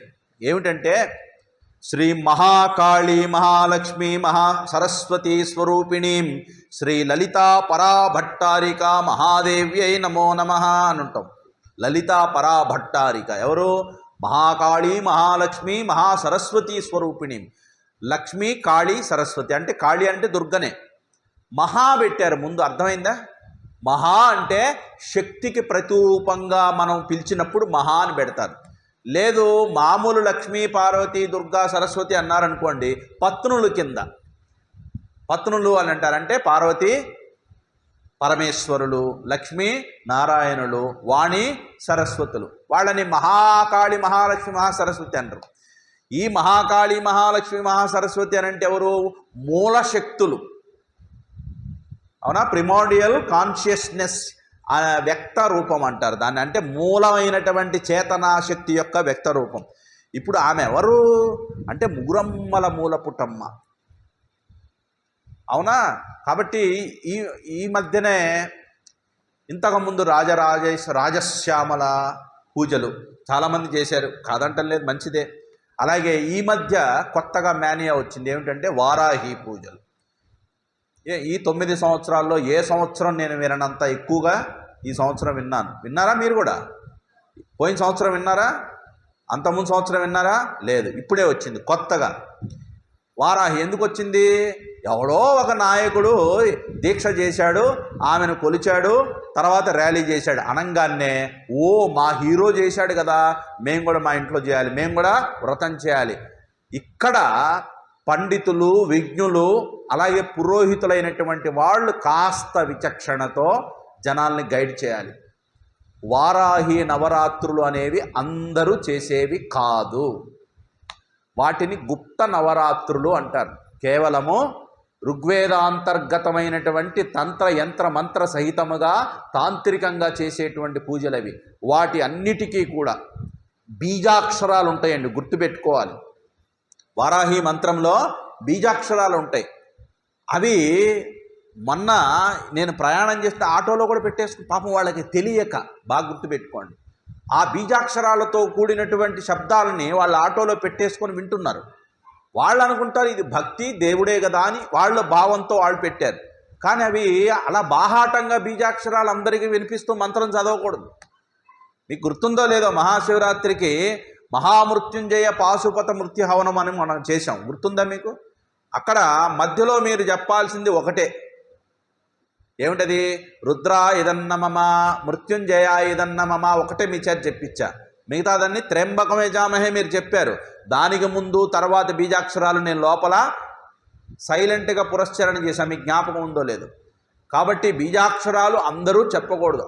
ఓం శ్రీమాత్రే నమః చెప్పండి, అంతేగాని ఓం ఐం హ్రీం శ్రీం. ఇప్పుడు అమ్మా నేను చెప్పాలి కాబట్టి చెప్తున్నాను. ఇప్పుడు అట్లా బీజాక్షరాలు బాహ్యంగా చెప్పకూడదండి. అది గురువు యొక్క ముఖతః శిష్యుడు చెవులో చెబితే ఏకాంతంగా పురస్చరణ చేసుకోవలసినటువంటి మంత్రాలు. అయినా పేర్లు, అమ్మవార్ల పేర్లు చాలా ఉన్నాయి. కానీ అందరికన్నా మూలమ్మ, పెద్దమ్మ శ్రీ లలితా పరమేశ్వరిని పూజించామనుకోండి, ఆ అమ్మ అంటుంది, ఓ వారాహి, ఓ వైష్ణవి, నా భక్తురాలకి ఏదో కష్టం వచ్చిందంట, పోయి వాళ్ళకి ఏం కావాలో చూడు అని ఆమె ఆర్డర్ వేస్తుంది. నువ్వు లలితామాతను పట్టుకో, లలితా సహస్రనామం చదువు, ఎవరొద్దన్నారు? కొత్తవి సృష్టిస్తున్నారు. అలాని పూజ నేను చేయడం తప్పంటం లేదు. కానీ ఎవరు చేయాలి, ఎలా చేయాలి, ఎంత నిష్ఠ కావాలి ఆ పూజ చేయాలంటే, ఇవన్నీ కోరికలతో కూడినటువంటి పూజలు. కాబట్టి ఇలాంటి విషయాల్లో పురోహితులు గైడ్ చేయాలి. ఒకవేళ చేసుకోండి, వారాహి పూజ చేయండి, మీ ఇంట్లోనే చేయండి, ఎవరిని పిలవద్దు, మీరే చేసుకోండి. ఆ మంత్రాలు చదివేటప్పుడు చాలా జాగ్రత్తగా నిష్ఠగా ఉండాలి. చివరికి ఆ కలశ ప్రతిష్ఠ చేసి కాళ్ళు చేతులు కడుక్కోకుండా వచ్చినా బెడిసి కొడుతుంది ఆ మంత్రం, గుర్తుపెట్టుకోవాలి. అలా ఇష్టం వచ్చినట్టు అన్ని పూజలు చేయకూడదు. పాపం ఈ చెప్పేవాళ్ళు చెప్పట్లేదు, ఎందుకంటే ఆ పూజలు చేస్తే మాకేదో వస్తుంది కదా అనే భావంతో. అవునా? ఇలా ఈమె పూజించింది, ఇప్పుడు ఏం ప్రార్థిస్తుంది ఎవరిని? చాలా పెద్దమ్మ, అమ్మలలో మేటివైన అమ్మ అని. నీ యొక్క దయ ఎంతటిదమ్మా అంటే సముద్రం అంత ఉందమ్మా. ఆ వెన్నుని అనంటే ఆ శ్రీకృష్ణ నాథుణ్ణి నాకు విభూని గావించు తల్లి, నేను కోరుకునేది నా జన్మకి ఇదొక్కటేనమ్మా, ఇంకా నాకేమొద్దు. ఆ శ్రీకృష్ణుణ్ణి నాకు పతిగా నాకు ఒసగో అమ్మా. నిన్ను నమ్ముకున్న వారికి ఎన్నటికీ కూడా నష్టమనేది లేదని నేను విన్నానమ్మా. అమ్మా నేను వేడుకుంటున్నాను తల్లి అని చెబితే, ఇది ఇక్కడ లేదు కానీ గర్గ భాగవతంలో కొంచెం ఇక్కడ చమత్కారంగా చుట్టుపక్కల చెలుళ్ళు ఉన్నారు కదా, ఇదిగో కృష్ణుడు కాదు శిశుపాలుడు నీ పతి కావాలని కోరుకోవాలి అని పక్కన అరుస్తున్నారట. ఈమె మాత్రం అసలు అవేమి పట్టించుకోవట్లా, కృష్ణుడినే నాకు పతిగావించు తల్లి. అవునా? ఇలా వేడుకుంటూ వైదర్భి అంటే రుక్మిణీదేవి, మిథిలా నగరి తెలుసు కదా. జనక మహారాజు ఉన్న నగరం పేరేం పేరు? జనక మహారాజు కూతురు పేరు ఇప్పుడు ఆ నగరంతో పోల్చి చెప్పండి. Very good, Maithili. అలాగే విదర్భ రాజ కూతురు కాబట్టి వైదర్భి. ఇలా వైదర్భి దుర్గా మహామాతకి నమస్కరించి తన విన్నపాన్ని, గోడుని అమ్మవారి ముందు సమర్పించుకొని భర్తృ సమేతలైనటువంటి బ్రాహ్మణ పత్నులకు ఆ పూజ అయిన తర్వాత ఏం చేయాలి అంటే ఉప్పు దానం చేయాలట బ్రాహ్మణ పత్నులకి. ఉప్పు, అలాగే అప్పములు, అంటే మీ భాషల్లోకి అన్వయం చేసుకోండి, మాకు తెలియదు అప్పములు అంటే. అప్పములు, తాంబూలాలు, అలాగే మంగళసూత్రాలు కూడా వాళ్ళకి దానం చేయాలట. అలాగే చెరుకు గడలు కూడా ఇవ్వాలటండి. చెరుకు గడలు, మంగళసూత్రాలు, తాంబూలాలు, అప్పములు, ఉప్పు, ఇవి పెళ్లికి ముందు సారెలుగా బ్రాహ్మణ పత్నులకు బ్రాహ్మణ సమేతంగా నిలబెట్టి వాళ్ళ చేతిలో పెట్టి వాళ్ళ ఆశీర్వాదం తీసుకోవాలట. ఇప్పుడేం చేస్తున్నాం? పెళ్ళి సారే అని చెప్పేసి ఎవరికో ఆర్డర్ ఇస్తున్నాం, అవన్నీ ఒక స్టీల్ డబ్బాలో కుక్కి పెట్టి ప్రతి ఒక్కరికి వెళ్ళేటప్పుడు ఇస్తున్నాం. పూర్వకాలంలో వాళ్ళ ఇళ్లలోనే అన్నీ ఉండేవాళ్ళు. అప్పములు అని అంటే పిండి వంటలు అని తీసుకోండి, ఏమైనా మన శక్తి కొలది మనం ఏం చేసి ఇస్తే అది. ఉప్పు కూడా పెట్టారు మరి దీంట్లో చూడండి. ఇప్పుడు ఉప్పు ఇచ్చే ధైర్యం ఉంది ఎవరికన్నా? భయం. మరి భాగవతంలో చెప్పారు కదా, శాస్త్రమే కదా చెప్పింది, ఇవ్వండి. మళ్ళా చెప్తున్నా, ఉప్పు, అప్పములు, తాంబూలాలు, మంగళసూత్రములు, చెరుకు గడలు ఇచ్చి వారి పాదాలకు నమస్కరించి ఆశీర్వదిస్తుంది. అలా వారలుత్సహించి వలనొప్ప దీవించి శేషలిడిరి ఆ యువతి శిరమునందు శేషలెల్ల దాల్చి శివవల్లభకు మృక్కి మౌన నియతి మాని మగువ వెడలే. ఇది గుర్తుపెట్టుకోండి. ఏం చెప్తుంది? ఆ ముత్తైదువులు ఇలా ఆ సారెని స్వీకరించి ఆ రుక్మిణీదేవి యొక్క తలపైన అక్షతలు వేసి, అవునా, దీవించారట. బాగా మనసారా దీవించి ఆ మంగళాక్షతలు ఆమె యొక్క శరీరం పైన ధరింపజేసి ఆమె శివకామినికి, అవునా, శివకామిని అనగానే మనకు పాట గుర్తొస్తుందే, జననీ శివకామిని జయ శుభకారిణి విజయ రూపిణి అని మా చిన్నప్పుడు ఈ పాటలు విన్నాంలేండి. ఇప్పుడేందా? ఇప్పుడు ఆ పాటలు ఉన్నాయా? లేవు, మనకి వినపడట్లేదు. ఆ శివకామినికి వందనమునర్చి, ఇప్పుడు మౌన దీక్ష, దీన్ని బట్టి అర్థం చేసుకోండి. మౌన దీక్ష పాటించాలి. పెళ్ళికి ముందు ఏం చేయాలట? మౌన దీక్ష పాటించి, మౌన దీక్ష ఎలా విరమించాలి ఆ క్రతువు ఇప్పుడు చెప్పారు. బ్రాహ్మణ పత్నులకు సారెలు బూరెలు ఇచ్చి అమ్మవారికి నమస్కరించి వారి చేత అక్షతలు శిరసు ధరించిన తరువాత మౌనవ్రతం మాని గుడి నుండి బయటికి వెడలి వచ్చిందిట. అలా వెడలిన రుక్మిణి ఎలా ఉన్నదంటే, ఓ పెద్ద వచన కావ్యం రాశారు పోతనామాచ్యుల వారు. మబ్బుల నడుమ నుండి వెలువడి ప్రకాశించే తొలకరి మెరుపులాగా ఉన్నదిట రుక్మిణి. చంద్రమండలం నుంచి వెలికి వచ్చి సంచరించే లేడిలాగా ఉన్నదిట రుక్మిణి. బ్రహ్మదేవుడనే నటుడు ఎత్తిన తెరగుబాసి రంగమున ప్రత్యక్షమైన మోహిని దేవతలాగా కనిపించిందిట. వాసుకి అనే సర్పరాజుని కవ్వపు త్రాడుగాను మందరగిరిని కవ్వముగా చేసి సురాసురుల సమూహం కుడి ఎడమలుగా చిలికే వేళ ఘోర్ణమైన ఘూమ ఘూమ ధ్వనులతో నిండిన మహాసాగర మధ్యం నుంచి నిర్గమించినటువంటి రమారమణిలాగా, అంటే లక్ష్మీదేవిలాగా కనిపించిందిట. ఇలా పలు కాంతులతో విలసిల్లుతూ రుక్మిణి కాళికాలయం నుండి బయలుదేరింది.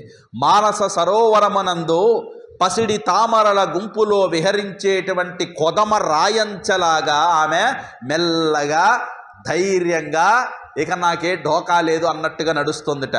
బంగారు గిణ్లకు సాటి వచ్చే ఆమె యొక్క శరీరపు కాంతి, సువర్ణ తటంకాల కాంతులు ఆమె చెక్కిళ్ళ పైన, ఇలా చెవులకు పెట్టుకునేటువంటి ఉంటాయి కదా, వాటిని ఏమంటారు, కమ్మలు, వీటికి వజ్రాలు పొదగబడితే ఆ కాంతి పడితే ఆ కాంతి ఈమె చెక్కిళ్ల పైన చిందులు వేస్తున్నాయిట. పద్మగంధి మీద ఆసక్తితో కమ్మిన గండు తుమ్మెదలు వంటి ఉంగరాల వంటి ముంగురులు. అలా ఆమె ఎలాగున్నది అంటే దగదగ దీప్తుల కాలము ఒక్కసారి అలా ఆకాశంలో వెళ్ళి విరిసిందా. ఇంద్రచాపం అంటారు, ఇంద్రధనస్సు చూసాం కదా మనం, రెయిన్బో అంటారు కదా, అది ఉన్నట్టుగా ఇక ఆమె అలా ముకుందుని యొక్క రాకకై ప్రతీక్షిస్తూ వీరమోహిని అయి కాలినడకతో అలా వస్తూ ఉంటే, ఇక శ్రీకృష్ణుడు ఇక తన టైం ఆల్రెడీ ముందు లేఖలో తన ప్లాన్ చెప్పిందిగా, అవునా కదా. అలా చూడండి, కృష్ణుని రూపం, లావణ్యం, గాంభీర్యం, నేర్పు, తేజస్సు, ఐశ్వర్యం, ఈ విశేషాలన్నీ కూడా రుక్మిణీదేవి మనసులో తలుచుకుంటూ ఉండగా చూడండి, అలా చూస్తూ చంద్రబింబము వంటి ముఖము, సింగము వంటి నడుము, క్రొందామర వంటి కన్నులు, పరమరమణీయమైన వక్షస్థలం, నీలమేఘము వంటి నెమ్మెను, ఐరావత గజ తుండము వంటి కరములు, పచ్చని పుట్టుమచ్చలు, చక్రాయుధము కలిగినటువంటి విజయమునందు ఆసక్తి కలిగి ఉన్నటువంటి వాడైన, జగములను మోహింపజేయగలిగినటువంటి ఆ శ్రీకృష్ణుడు ఒక్కసారిగా రుదించారట. జయ బలో శ్రీకృష్ణ చంద్ర భగవానికి. అలా రాజసమూహాలన్నీ బిత్తరపోయి చూస్తున్నాయట. ఫస్ట్ టైం రుక్మిణీదేవి కృష్ణుని చూసిందండి. ఇక అసలు ముకుళితమైనటువంటి పద్మము సూర్యకాంతి మీద పడితే ఎలా విప్పారుతుందో అప్పటి వరకు తన జీవితంలో ఎన్నడూ అనుభవించినటువంటి ఒక ఆనంద అనుభూతి, అద్భుతమైనటువంటి తేజస్సు ఆ రుక్మిణీదేవి. ఎందుకనంటే అవినాభావ సంబంధం కదా. చూడండి, ఇది వింటుంటే మనకే ఒక రకమైనటువంటి పులకింత. కృష్ణుడు రాగానే ఈమెలో మెరుపు పెరిగింది, ఆయనకు కూడా అలాగే అయిపోయింది. ఇది భక్తి ఆవేశం అంటే. ఇది రాని హృదయము ఈ భూమి మీద పుట్టి దండగండి. ఇలాంటి భక్తి భావనని మనం పిల్లలకి, మన పెద్దలైనటువంటి వాళ్ళు చెప్పి వినిపించకపోతే వారి పులకింతలు వాటికి వస్తాయి, వేరే వాటిని చూసి పులకింత పొందుతాడు. ఇలాంటి భావాలని పసిపిల్లలకి వినిపించాలి. ఆహా, నేను కూడా అంతటి వాణ్ణి కావాలి, నేను కూడా అలా ఉండాలి అనుకోవాలి. అలా కృష్ణుని రూపం, లావణ్యం, సౌందర్యం, గాంభీర్యం ఇవన్నీ చూసి ఆమె ఒక్కసారిగా ముగ్ధమోహనత్వాన్ని చెందిందిట. జనులందరూ హర్షించారు. ఇలా భూమ్యాకాశాలు ప్రతిధ్వనించేట్టుగా శత్రురాజ సమూహం చూస్తుండగా మాతంగ మాదిరి మెల్లని నడకతో సవిలాసంగా అక్కడికి నడుచుకుంటూ వచ్చి నక్కల నడుమనున్న ఆమిషం హర్ష్యక్తం ఎత్తుకొని పోయినట్లు సకల రాజలోకాలన్నీ లెక్క చేయక తిరస్కరించి అలా తటాలున తన యొక్క దివ్య రథంతో అక్కడికి ఒక్కసారిగా రుక్మిణీదేవి ముందుకు వచ్చాట. వచ్చి ఎప్పుడు వచ్చాడో, ఎప్పుడు రుక్మిణి చేయి పట్టుకున్నాడో, ఎప్పుడు రథం ఎక్కించాడో ఎవ్వరికీ ఏమీ తెలియక బిత్తరపోయి చూస్తున్నారట.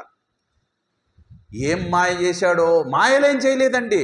అంటే ఆ చెప్పిన మాట ప్రకారం తీసుకెళ్ళాడండి.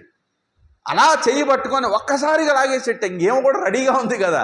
అసలు ప్లాన్ ఇచ్చిందే రుక్మిణీదేవి అయితే ఇక ఇవన్నీ ఫెయిల్ అవటం ఉండవు. అలా ఎక్కిచ్చేసుకొని భూమి ఆకాశ ప్రతిధ్వనిలేట్టుగా వెళుతూ ఊరుకోవచ్చు కదా. కృష్ణుడు ఏం చేశాడు? రుక్మిణీదేవి రథం ఎక్కగానే వెంటనే తన మెడలో ఎప్పుడు వేలాడుతుండే పాంచజన్యాన్ని ఇలా ముఖానికి పెట్టి పెద్దగా శంఖనాదం పూరించాట.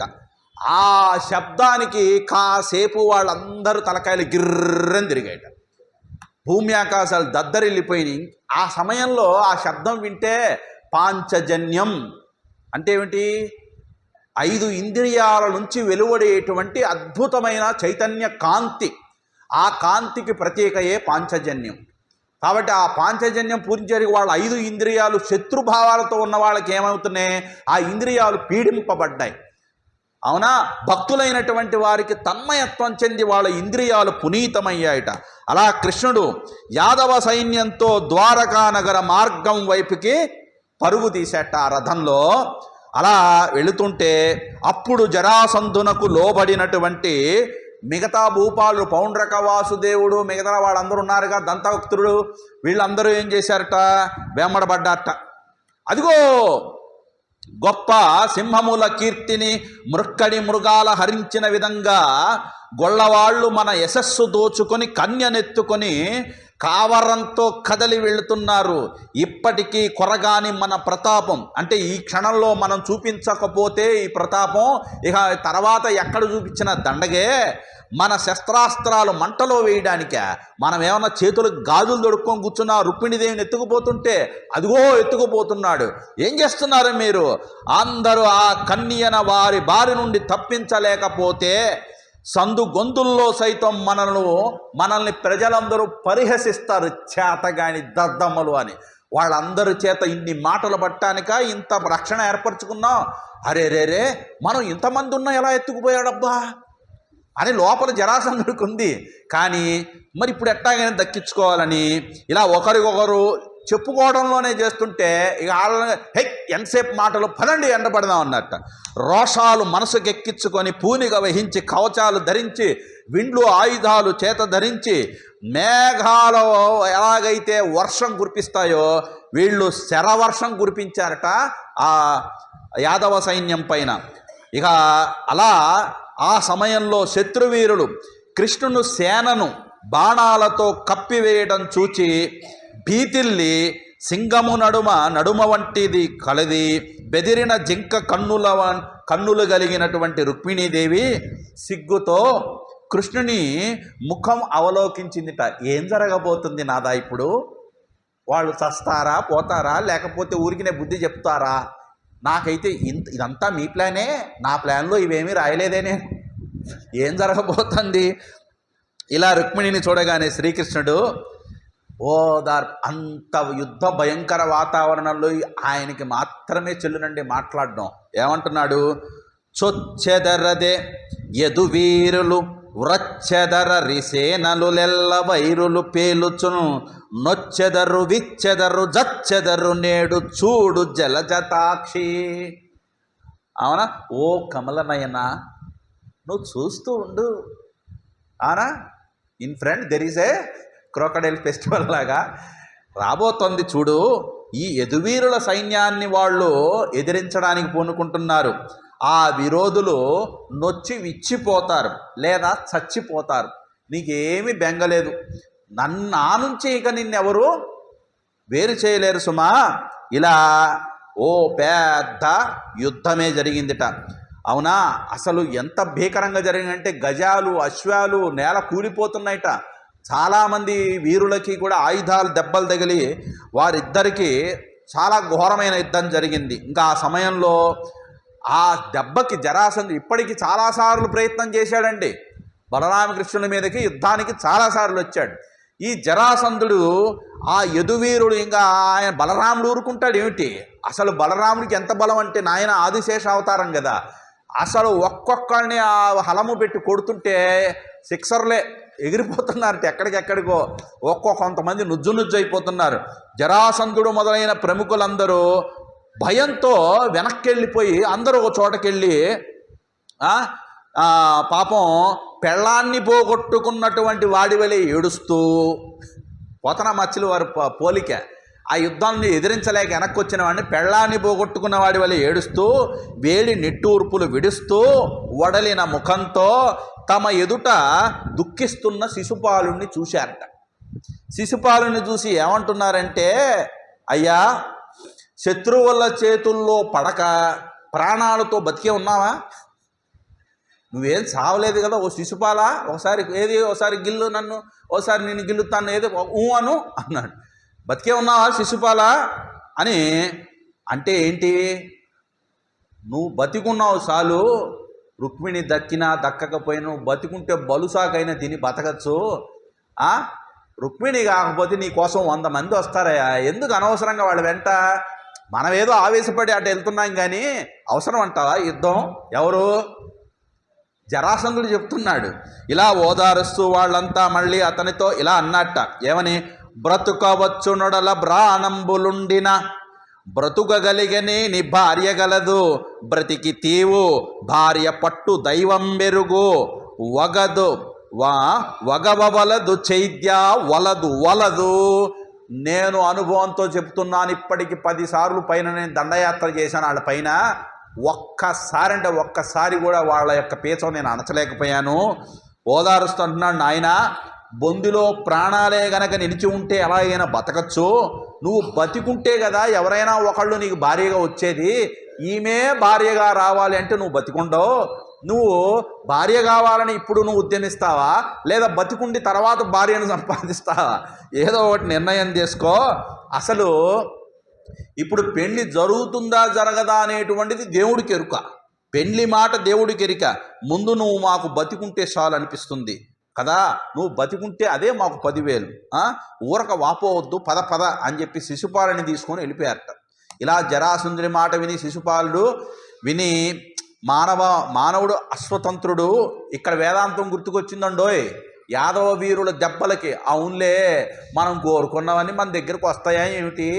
మన చేతిలో ఏముంటుంది? మన అందరం అశ్వతంత్రులం. మనకి ఎవరెవరు ఎప్పుడెప్పుడు ఎక్కడెక్కడ రాసి ఉంటుందో వాళ్ళే మనకు వస్తారు. అవునా? ఇలా ఉండగా చెప్తున్నాడు జరాసంధుడు అంటున్నాడండి, మునుపు మధురానగరం పైన నేను 17 పర్యాయాలు దండెత్తాను. 17 పర్యాయాలు. కృష్ణుని చేతిలో నా సమస్త సైన్యం చచ్చింది, ఓడిపోయింది. నేను బలరాముడి చేత చాలాసార్లు చిక్కాను. ఆ కృష్ణుడు నా మీద దయజలిచి ఎన్నోసార్లు నన్ను చంపకుండా వదిలేశాడు. నేను వాళ్ళ ప్రాభవము, వైభవము, వారి యొక్క ఆ యుద్ధ నైపుణ్యం నాకు తెలుసు కాబట్టి నేను చెప్తున్నాను. శిశుపాల, విరమించుకో, నా మాటిను, పద, వెళ్ళిపోయి కాస్త ఏదో ఒకటి తినేసి కాస్త బబ్బుందంప. ఇలాంటి పిచ్చి పనులు ఇంకెప్పుడు చేయనని నువ్వు మనసులో అనుకోని. ఈ విధంగా జరాసంధుడు అలా అందరూ రాజులు శిశుపాలుడి మనోవేదన దొరికించి తీసుకుపోతూ ఉంటే పాపం భీష్మక పుత్రుడైన రుక్మి మాత్రం వదిలిపెట్టలేదండి. ఎందుకంటే రుక్మికి ఇది పెద్ద అవమానం. రుక్మి కదా అనుకుంది శిశుపాలుడికి ఇవ్వాలని. రుక్మి మాత్రం వెంటబడుతున్నట్ట. వెంబడించి కృష్ణుడు వెంటబోతే కొంత దూరం పోయిన తర్వాత మొత్తానికి అడ్డగించాడు. అడ్డగించగా ఒక్కసారిగా కృష్ణుడు ఉజృంభించి మీదకు దూకి ఆ రుక్మిణి పట్టుకొని తన దగ్గర నందకం అనే ఖడ్గం తీసి అలా సంహరించబోతుంటే అప్పుడు రుక్మిణీదేవి వచ్చి, ఓ జగన్నాథ, ఓ జగద్రక్షక, మా అన్నని వదిలిపెట్టు, ఆయన్ని చంపవలదు అని వేడుకుంటే రుక్మిణి ముఖం చూసి రుక్మిణి వదిలిపెట్టాడండి. అయితే మరి ఎలా? ఇంతకీ బలరాముడు వెనకే యుద్ధం చేస్తున్నాడు ఇంకా కొంతమందితో. ఇక్కడ కృష్ణుడు, రుక్మిణి మరియు రుక్మి మాత్రమే ఉన్నారు. ఏదో ఒక బుద్ధి చెప్పాలి కదా అని చెప్పి సగం మాత్రం గుండు కొరిగాట, సగం మీసమే తీసేట.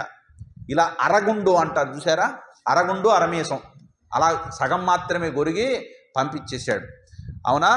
అలా చెయ్యగా ఇక అంతకన్నా అవమానం ఒక వీరుడికి ఉంటుందా?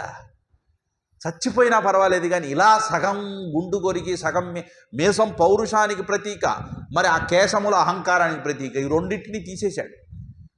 అవునా? బహుశా ఆయనకి జుట్టంతే అంత ఇష్టమో, అందుకే వెంకటేశ్వర స్వామి చూడండి అందరికీ గుండు కొట్టించి పంపిస్తుంటానమాట ఆ కేశపాశములంటే.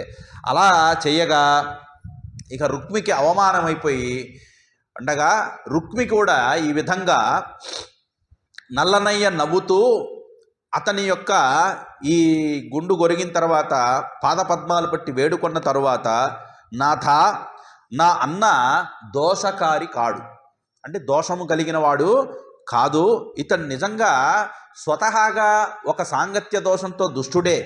కానీ ప్రభువు, అచ్యుతుడు మాకు అల్లుడైనాడని మేము అదృష్టవంతులమని సంతోషించేటువంటి మా జననీ జనకులకు పుత్రశోకం నువ్వు మిగిల్చిన వాడవైపోతావు. చరిత్రలో ఇది ఒక మచ్చ అవుతుంది. ఎంత ఆవేశంతో ఆలోచించలేదండి రుక్మిణీదేవి కూడా. సొంతన్నే దుర్మార్గుడే. చూడండి, అయ్యకి కోపం ఉంటుందండి, కానీ అమ్మకి ఎప్పుడు క్షమాగుణం. అందుకనే స్త్రీమూర్తులకి ఇంత వైభవము, ఇంత ప్రాభవం మన హిందూ సంస్కృతిలో ఎందుకు వచ్చింది అని అంటే, వాళ్ళు ఎంత క్రూరమైన పని చేసినా వాళ్ళని క్షమించగలిగేటువంటి అర్హత, ఆ గుణము, ఆ హృదయము ముక్కోటి దేవతలకు ఉండదు, కానీ ఒక్క స్త్రీకి మాత్రం ఉంటుందండి. అది నిరూపించింది రుక్మిణీదేవి. అంటే అలా ఉండమని చెబుతుంది రుక్మిణీదేవి కూడా. ఈ విధంగా పాపం కన్నులు ఎర్రెక్కి ఏడుస్తూ రుక్మిణీదేవి పాపం వేడుకుంటే కృష్ణుడు వదిలేశాడు. అనగా ఇక ఇతన్ని దూరంగా వెళ్ళిపోమని చెప్పక తలా మూతి గొరుగుట. ఇక బలరాముడు వచ్చాడు. వచ్చి చూసి, అరే రే రే రే రే, ఏమిటి కృష్ణ, ఏమిటి నువ్వు చేసింది? ఆ రుక్మికి కట్టేసిన కాళ్ళు చేతులు కట్లు ఇప్పదీసేసి అంటున్నాడు. ఎవరు? బలరాముడు. ఏమినటి? ఇతన్ని దూరంగా తోలటం మంచిది, లేదా వెళ్ళిపోమని వదిలేస్తే బాగుంటుంది, కానీ ఇలా తలా మూతి గొరగటం ఏమైనా బాగుందా? ఇది నీచమైన పని కాదా కృష్ణ? అయినా ఈ పని నీకెందుకయ్యా అని బలరాముడు అదలించాట. చూడండి, అన్నాదమ్ముల మధ్య ఎలా ఉండాలి? తమ్ముడు తప్పు చేసినా ఆయన జగన్నాయకుడే కావచ్చు కాక, కానీ అక్కడ చేసినటువంటి పని బలరాముడికి నచ్చలేదు. అందుకని నువ్వు చేసింది చాలా తప్పు, ఇలా చేయటం ఎప్పటికీ కూడా సముచితం కాదు సుమా అని బలరాముడు ఇలా అదిలించి రుక్మిణీదేవిని అవలోకించి ఇలా అన్నాడు. అమ్మా, చూడండి, తన మరదల వరుసైనా కూడా ఏ పిలుపుతో పిలిచాడండి? అమ్మా, అగ్రజుడు అవమానింపబడ్డాడని ఖేదముతో మా కృష్ణుణ్ణి పొరపాటున నిందించకమ్మా, వేరే భావన ఏర్పరచుకోవద్దు. ఇప్పుడు ఆ రుక్మికి అలా జరగటం, కృష్ణుడు ఇలా చెయ్యటం, నువ్వు వేడుకుంటే ఆయన వదిలేయటం, నేనొచ్చి అదలించటం, ఇదంతా గత జన్మలో జీవుడు చేసిన కర్మలను బట్టి ఇలాంటి పరిస్థితులు మనకు ఎదురవుతుంటాయి. కాబట్టి శిక్షించుట, రక్షించుటకు ఒక కర్త ఒకడంటూ ఉంటాడమ్మా. ఆయన ఈశ్వరుని యొక్క అనుజ్ఞ కొరకు ఆయన ఆజ్ఞ మేరకే అన్నీ జరుగుతాయి తప్ప ఇక్కడ కర్తలంటూ ఎవరు ఒకళ్ళు కారకులు కాదమ్మా. నీ తోబుట్టినటువంటి వాడు కర్మశేషంతో ఈనాడు ఇక్కడ ఈ విధమైన పరాభవం పొంది కనీసం ప్రాణాలు దక్కించుకున్నాడు. మానవంతులు, ధనమదాంధులైనటువంటి వాళ్ళు ఇలాంటి అవమానాన్ని ఎన్నడూ భరించలేరు అని చెప్పుతూ ఇక రుక్మిణి, దైవమాయ వల్ల దేహాభిమానం కలిగినటువంటి మానవుడు ఇతడు శత్రువని, ఇతడు మిత్రుడని ఇలా భేదభావాన్ని సృష్టించుకొని మిత్రులతో ఉంటూ శత్రువులను ఎదిరిస్తూ రకరకాలుగా భేదబుద్ధి కలిగి ప్రవర్తిస్తుంటారు. ఇదంతా జనులలో ఉన్న అజ్ఞానం కొద్దీ ప్రాణులు ప్రవర్తించేటువంటి తీరు. కానీ వీటన్నిటికీ కర్మశేషం ఒకటి ఉంటుంది, గత జన్మల యొక్క, దాని ప్రకారమే ఇప్పుడంతా జరుగుతూ ఉంటాయి. జ్ఞానహీనుడై అసత్య మార్గంలో పోయేటువంటి వాడికి ఇలాంటి పరాభవము జరుగుతూ ఉంటుంది, ఇలాంటి అనుభవాలు ఎదుగుతూనే ఉంటాడు. భక్తి తత్పరతతో జ్ఞానపరుడైనటువంటి వాడు ఇలాంటి సందర్భాల్లో చక్కగా నిర్ణయం తీసుకుంటాడు. ఈ రీతిగా బలభద్రుడు ప్రబోధించి రుక్మిణీదేవిని ఓదార్చాడు.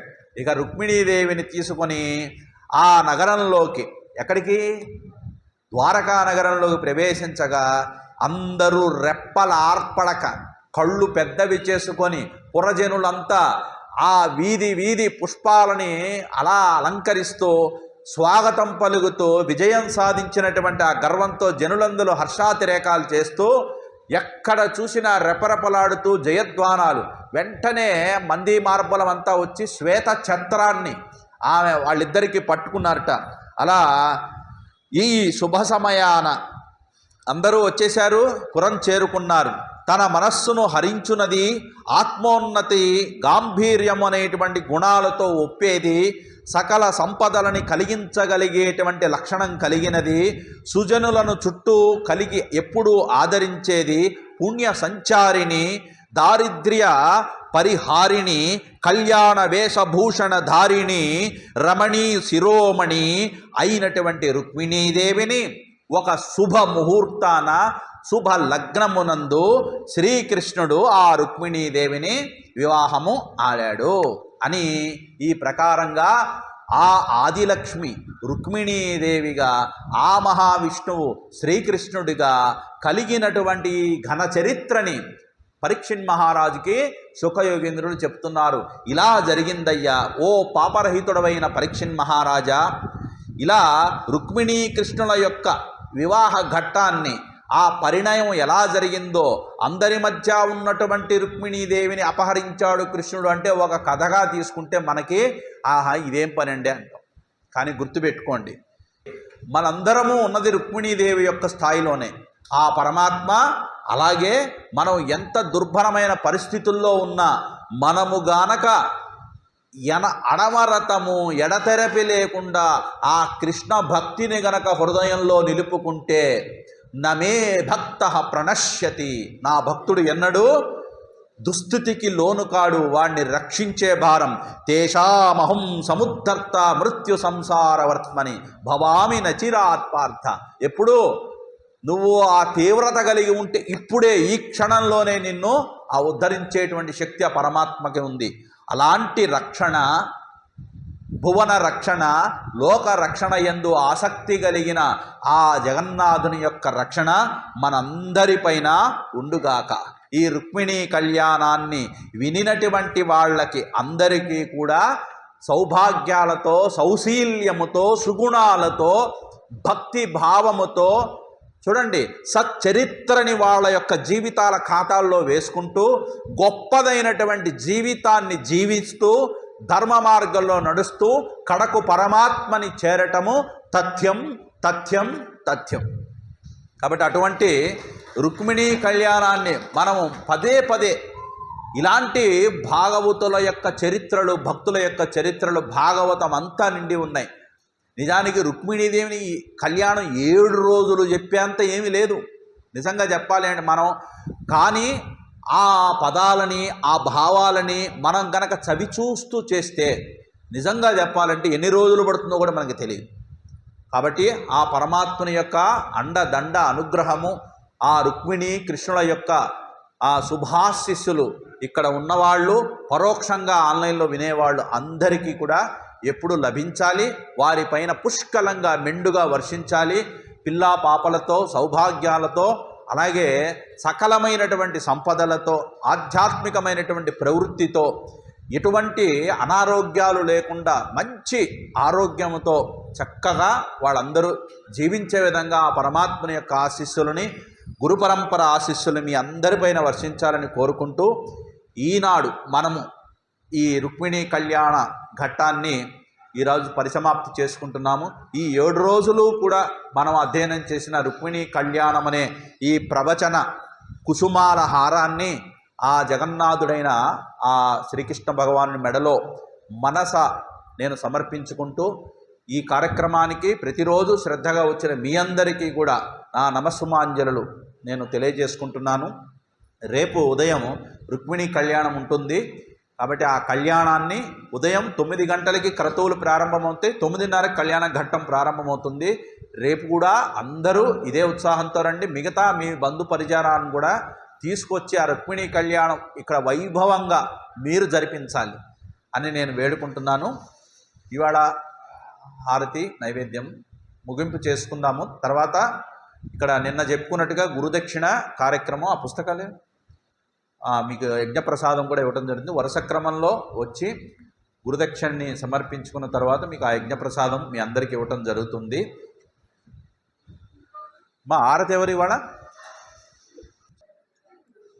నీలమేఘ శ్యామ కృష్ణ నిత్య జగన్మోహన కృష్ణ బాలగోపాల కృష్ణ భవ్య మంగళం వేణుగానలోల కృష్ణ వేదాంత వేద్య కృష్ణ నవనీత చోర కృష్ణ నిత్యమంగళం భక్తజనాధార కృష్ణ పరమదయావార్ధి కృష్ణ ముక్తి సందాయక కృష్ణ మూర్తి మంగళం గీతామృతదాత కృష్ణ పరమయోగీశ కృష్ణ పార్థసారథి రూప కృష్ణ సర్వమంగళం నీలమేఘ శ్యామ కృష్ణ నిత్య జగన్మోహన కృష్ణ బాలగోపాల కృష్ణ భవ్య మంగళం సర్వమంగళం మంగళం శ్రీ కురుక్షేత్ర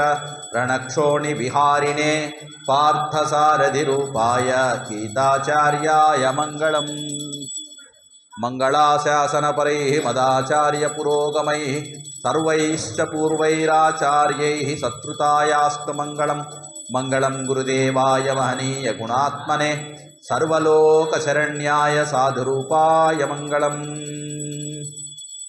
ఇటు చూపించండి.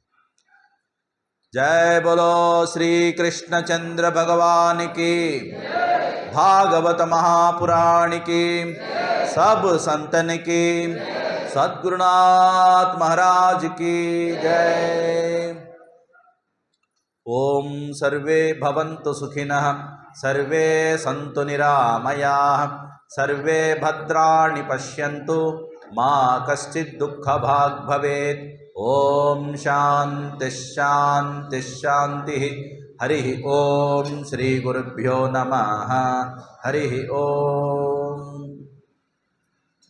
ओम नमो नारायणाय।